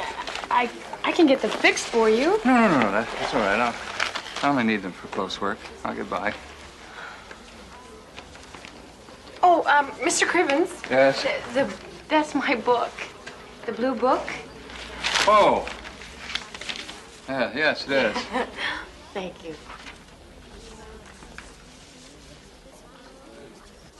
No, I did not take out your loan. You did. Yeah. Yes, and you agreed to abide by the conditions of said loan. No, I can't do that. Mr. Simmons is no longer working here. I said that I can't do that, and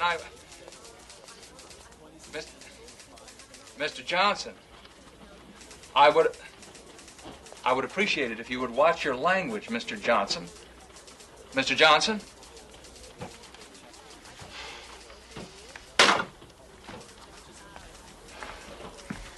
Did you want anything in this hot water? Oh, no, I have my own tea bags.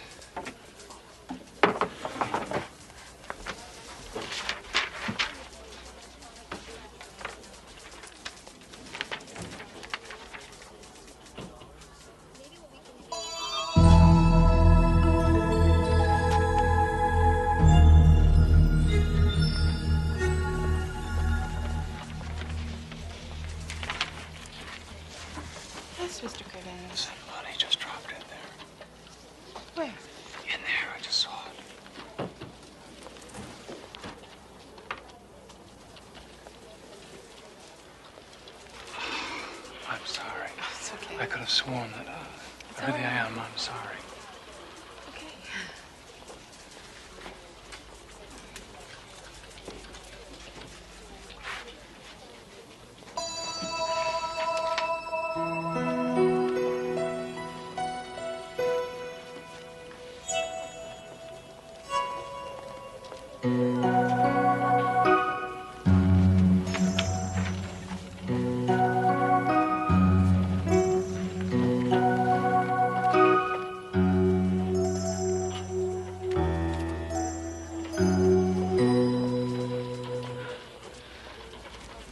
Thank you, Mr. Cribbins.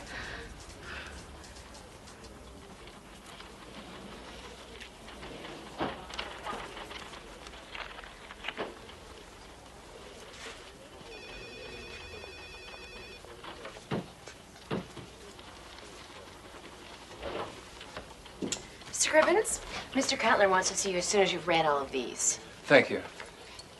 Okay, now those green pins represent the property that the bank already owns, the color of money. And the white ones are what the major farm combines own, pure and untouchable. And the red ones, well, they're what we have paper on, mortgages, Warren. Some firsts, mostly seconds, for people mostly operating in the red. And those are my new concerns? Exactly. We have to call in all outstanding loans as they come due. I see, but what if they can't pay? Then we foreclose.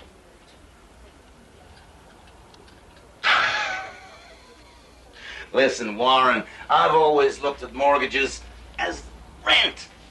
If you have a tenant who can't pay his rent, then you find one who can. I mean, the business of America is business, right? Calvin Coolidge. Exactly. That's what makes us great.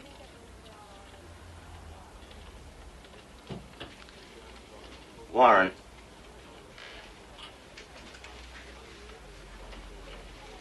Do you have any idea why we're stepping up our activity on this? No, sir. Well, it has to do with the new state highway coming through. If you own land the government wants, it's like sitting on oil. Do you know where the new highway is going, sir? Oh, boy.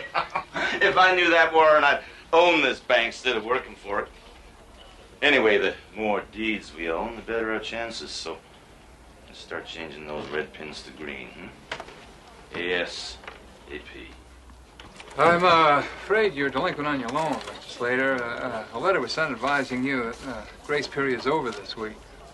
You can extend it a little more, can't you? No, I'm afraid we can't do that. The business of America is business, Mr. Slater. The business of America is people. Or it should be. Please, Mr. Slater, let's not take this personally. This is just business.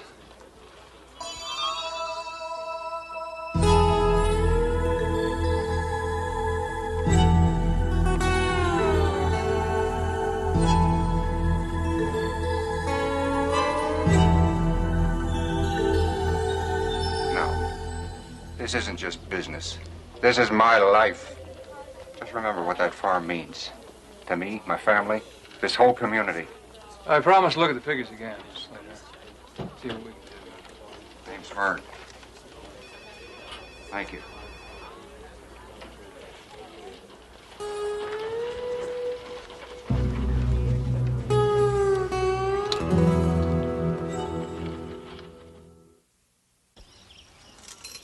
It's an enormous piece of property. Without us farmers, just dirt and dust.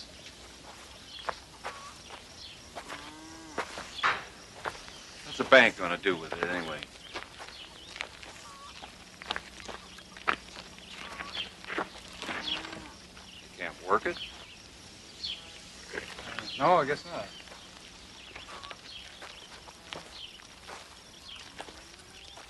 Adam, where's your mom? Mom! Emily!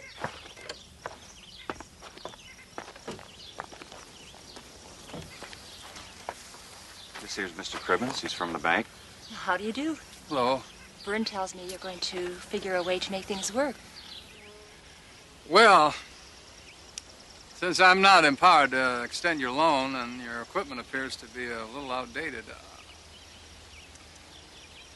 I suggest that you sell off some land. Who to? Who's going to buy it at a price that'll be worthwhile? I'll just have that much less corn for market. How's that going to help me, Warren? Mr. Slater, Vern, I think that may be your only option. I may not even be able to get my boss to agree to this. He wants to enforce foreclosure.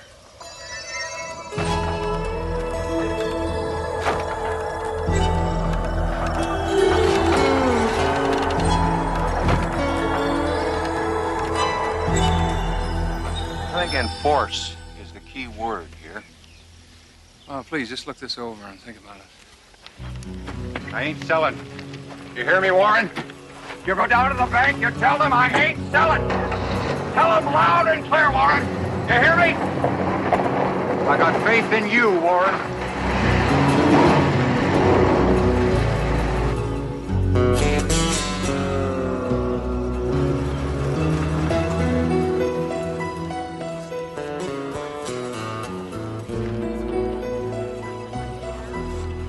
Morning. Good morning. Oh, Sandy? Can I see you for a minute? Sure. A minute, sit down. Okay.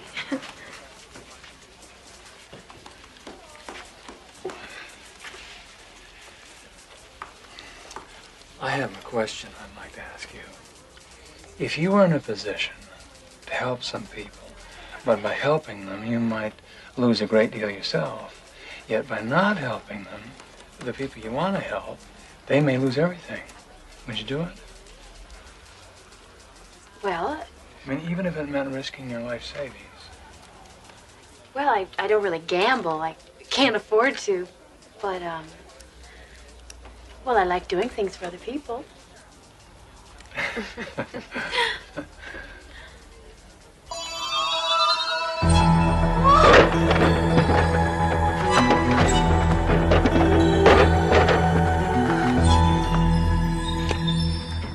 Whoa, what's wrong? What do you mean? What I mean is you just jumped right up out of your chair. Oh, well, nothing. Nothing really. Oh, yes, would you do me a favor? I'll try. Would you draw the cashier's check for this amount from my savings account? Sure, no problem. Anything else? Yes, there is one thing. Please, be very careful around the bank. You sound like my father. Please, be careful. Okay, I will. Thank you for your concern.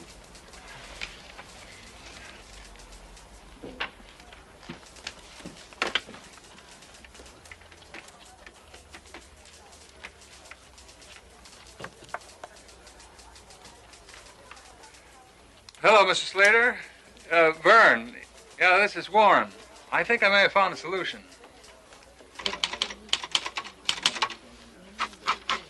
Vern, I think this may solve your problem.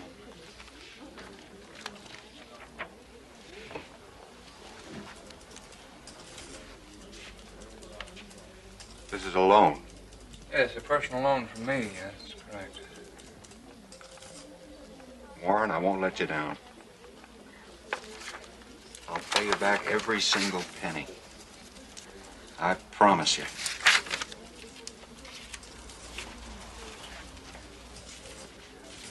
Just deposited by 3, Warren. This is due day, you know. Don't worry, Vern. They let me cut in line here.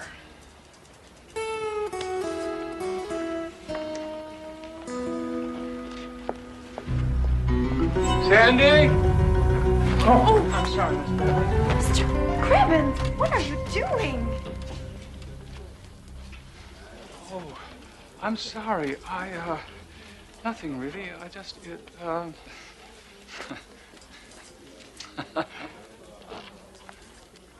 I thought you were going to fall. I use this ladder all the time, and I've never fallen, not once. Oh, I don't understand. You were supposed to be careful. And I was. Oh, I nearly forgot. You're supposed to go see Mr. Cutler in his office. ASAP. So, with foreclosures, like I said, it all depends on the worth of his assets. Here, I have some figures available on that. So, don't dicker with him too much there. He's in no position. His debt load's so heavy he can't say no, even when we offer him bottom dollar. Now, sure, it's a tough deal for the guy, but, well, that's business. Right, Warren? No, I had no idea we'd strike it this rich by grabbing the Slater farm. Yeah. Yeah, well, just wait and see what else I got in mind. Hmm? You betcha. I love highways. Warren? Warren, did you understand what I just said? Yes, sir. Offer Vern Slater bottom money because he's so far in debt he has no choice but to take it. Exactly.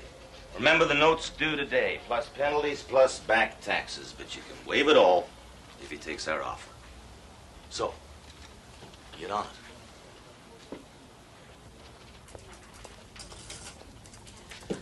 Everyone's closing and balancing. What did you want me to do with this cashier's check? I'm not sure, Sandy.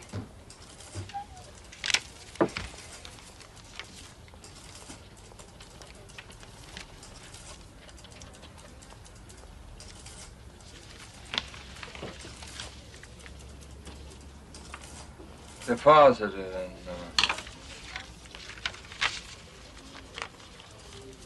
Vern Slater's account.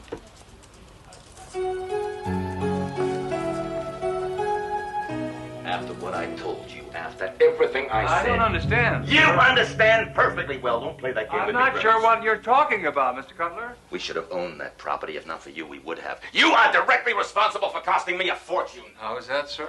How's that? Please stop screaming at me, Miss Cutler. That new state highway is gonna cut straight through Slater's farm. Oh, really? You personally loaned him that money! You betrayed me, Cribbins. Well, I don't see it quite that way, sir. How do you see it? Aren't we the Farmers Bank? I just helped out a farmer in need. Clear out your desk, Cribbins. You're fired. You sure you want to do that, sir? It's worth the severance pay just to get rid of you.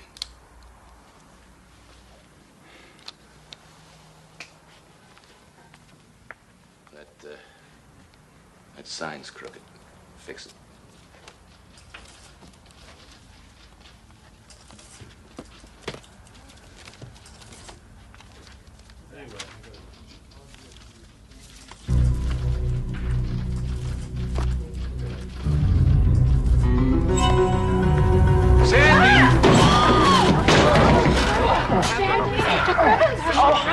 What happened? You okay? Oh, I think so. Are you okay? I told you to be careful, Sandy. You were right, Mr. Cribbins. Warren. Warren. Oh.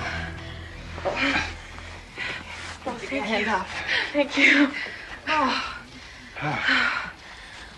Oh, no, I did it again. What? Your glasses, I broke them. I think they're totally useless now. Well, that's all right, Sandy. I won't be needing them anymore.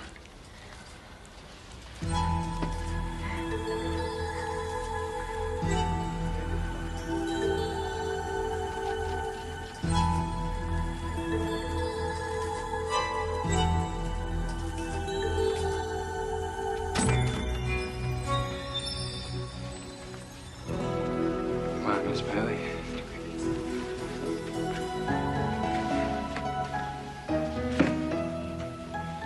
Accidents will happen, and Warren Cribbins had a lucky break.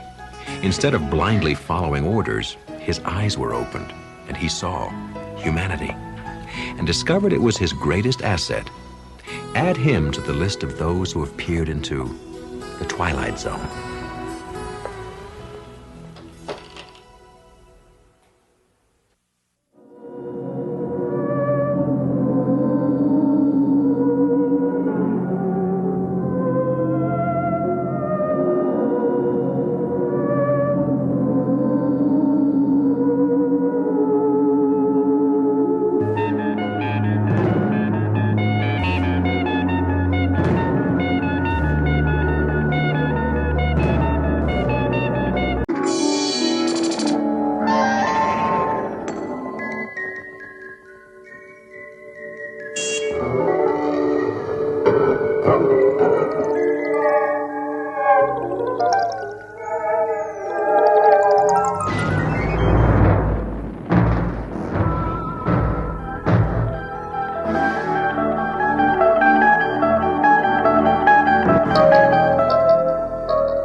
Not so very long ago, before computerized toys and cathode rayed characters did our speaking and thinking for us, one of a storyteller's most important tools was imagination.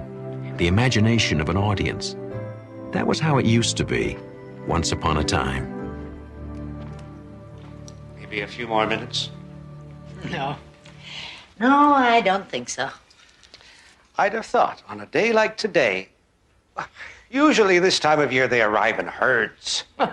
Used to be. Oh, it's all right. It's easier to say goodbye when there's no one to say it to. Maybe if we'd publicized it more.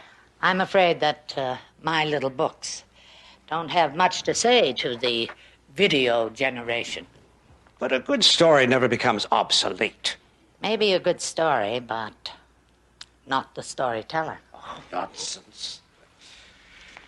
Well, we'll miss you at any rate.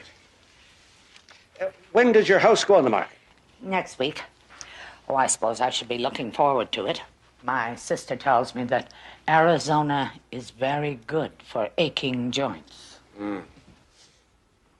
Is story hour over? No, you haven't missed a thing. Oh, good. I'm looking for Hallie Parker. I'm Hallie Parker. Oh, great. I'm Nancy Harris. It's very nice to meet you. It's nice to meet you. Now, what can I do for you? You are a bit older than my usual group. No, well, actually, I'm here to ask a favor. Would you sign this for me? For my son. He loves all of your books, but this one is his favorite. He's read it 1,000 times. I'd be happy to. Have a pen? Oh, sure.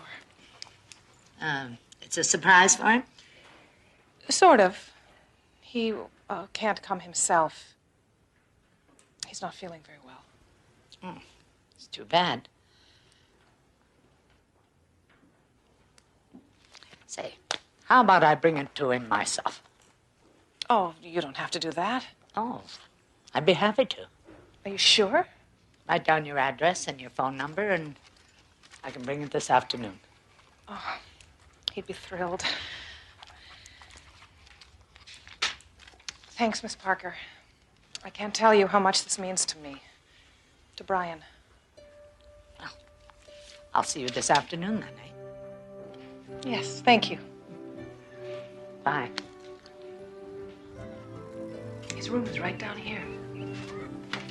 Brian, there's someone here to see you. Well, so you're my #1 fan.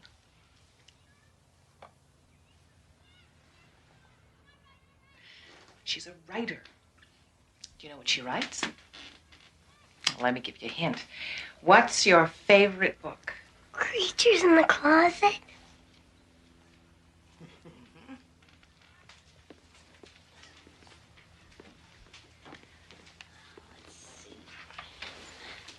Can you read that? To Brian, who I'm sure always picks up his toys and always puts away his clothes, and who certainly never, ever, ever has creatures in his closet. With kindest wishes. What's that? That's me, Hallie Parker. What do you say, Brian? Gosh, thanks, Miss Parker. You're very welcome. Want me to read you a story? I can read. Of course you can. What would you like to read to me? You can if you want.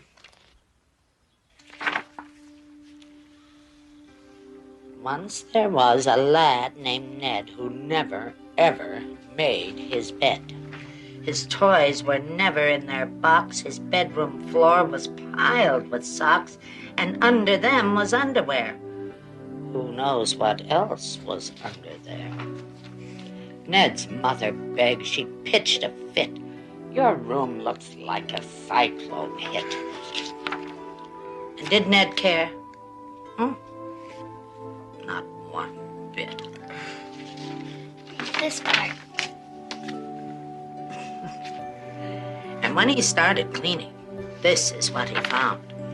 creatures in the closet, badgers neath the bed, no toys inside the toy box. A pen of pigs was there instead. I guess I never noticed, was all that dear Ned said. And Ned just said, so that's what made that noise. I knew it wasn't me. I'm the quietest of boys. It must have been creatures in the closet and badgers neath the bed that trampled all my toys and clothes and made my mom see red.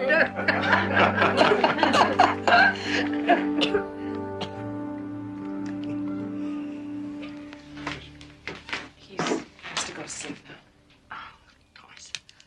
Mom, Oh, no, that's enough excitement for one day.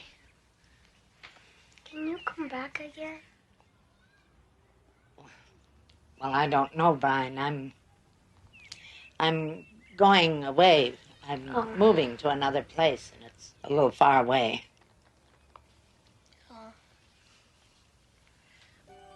But we'll see. Okay, bye, Miss Parker. Bye, Brian. Now, you get well real quick.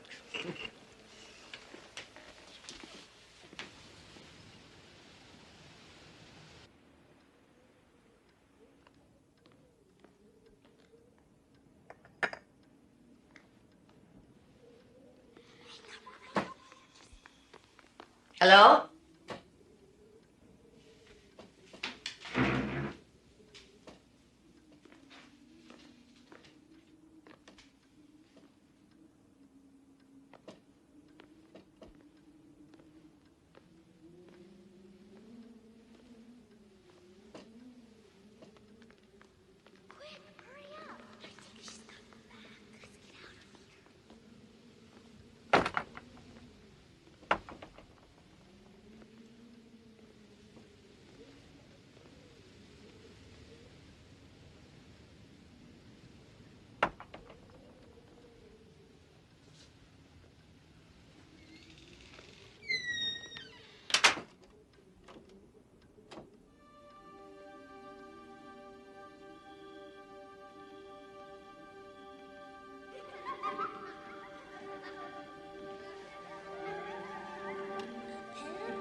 Who's there?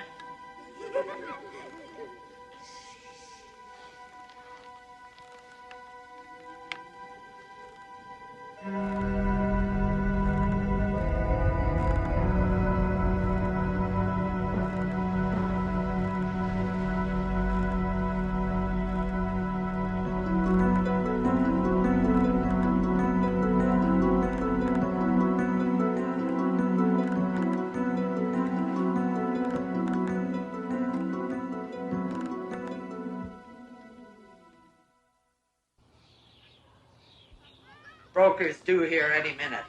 Young couple. She says they're looking for a fixer-upper. Okay, I guess. The neighborhood children are pulling all kinds of tricks on me, and I... No, Ellen, it isn't. Phoenix does not have a corner on the nice weather department, you know. Yes, I'll talk to you this weekend. Yes, bye.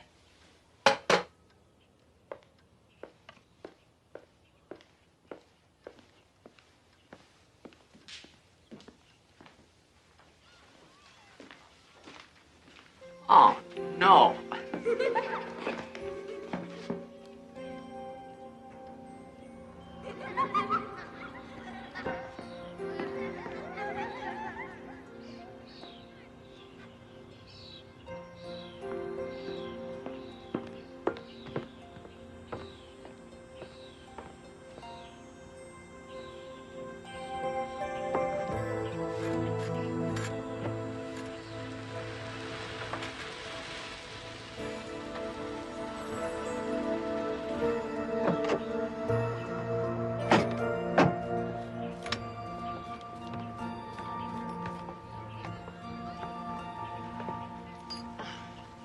Hello.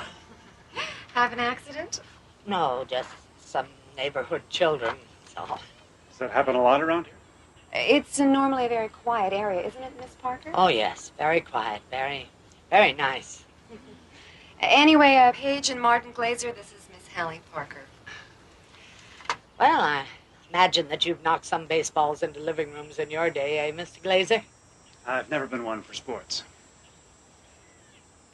Anyway, shall we get started?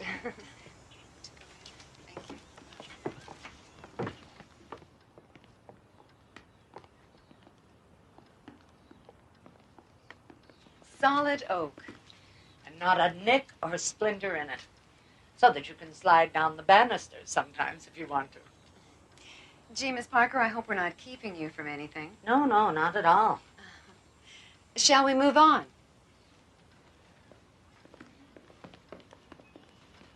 The room seemed rather closed in. Imagine all of this opened up, you know, with the sun coming in the morning. It just makes the world a difference. I suppose if this dark old furniture was out of here, we could put in that white leather sofa we were looking at. Oh, but white gets so dirty, doesn't it, with children running in and out? That's not a problem. We're not planning on children. Next room? I know it seems tiny in here, but it's all the books that make it feel so small. Still very dark, though. I'm thinking skylight. And some throw pillows, a pale, soft gray carpet. You could even knock out this side wall. It would make a whole new room. So many memories. We're standing in a bit of history, you know. I mean, Miss Parker wrote all her famous children's books in this room, at this very desk. Didn't you, Miss Parker? Oh, yes, Perhaps you're familiar with some of the titles? I doubt it. No? Well, they escaped me at the moment, too. Anyway, onward and upward.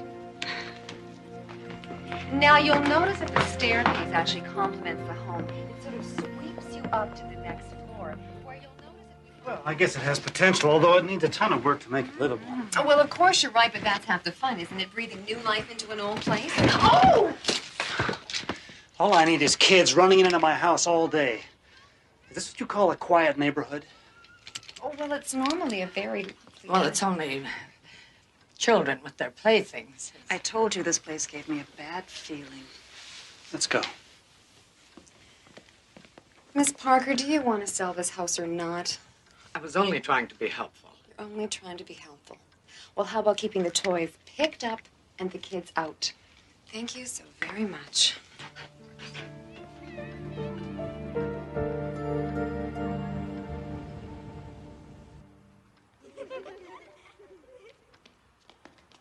Who's there?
Hello?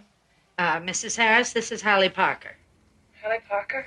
You remember I came by to see Brian last week. Oh, yes, of course. Oh, I'm sorry to bother you so late, but I thought that you'd want me to call. I've had some trouble with pranks from the neighborhood children. Maybe some of them go to school with Brian. I don't know, but one of them has taken his book. What are you talking about? The book that I autographed for him. Miss Parker, Brian's dead.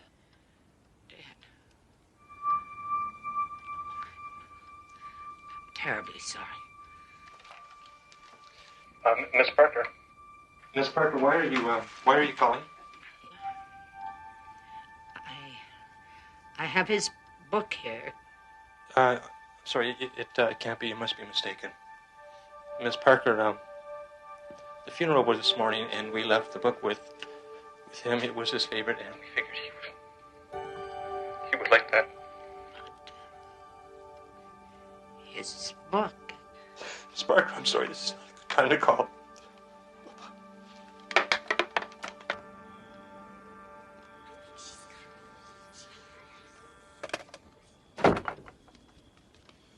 Who's that?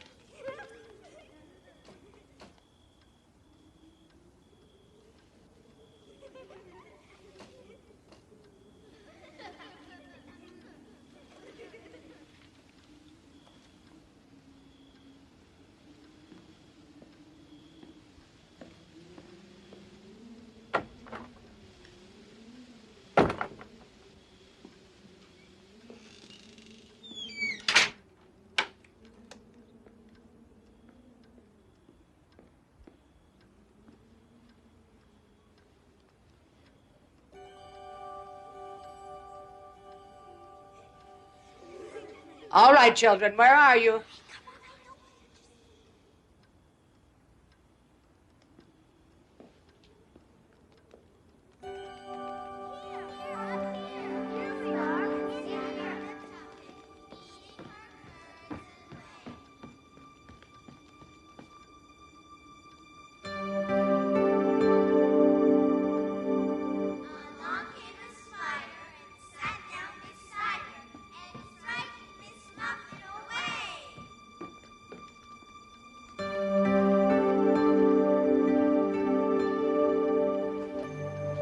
Don't go, Miss Parker.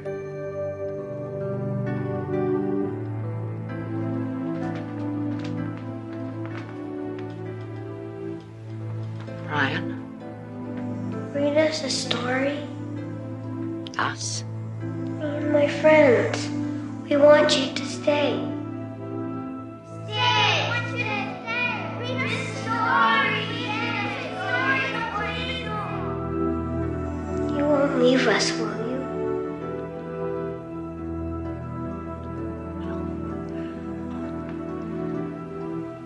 Of course not.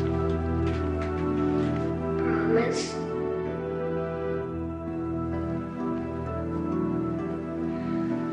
I promise.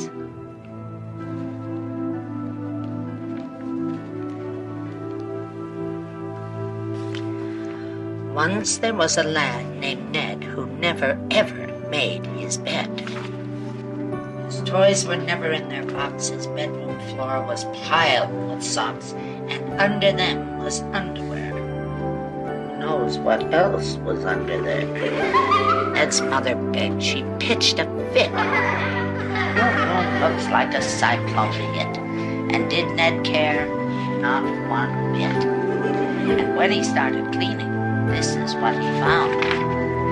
Creatures in the closet, badgers in the bed, no toys inside the toy box. There was an old woman, a page in a book, mere phrases and words at which no one would look. But a tale worth telling has a life of its own, happily ever after, in the Twilight Zone.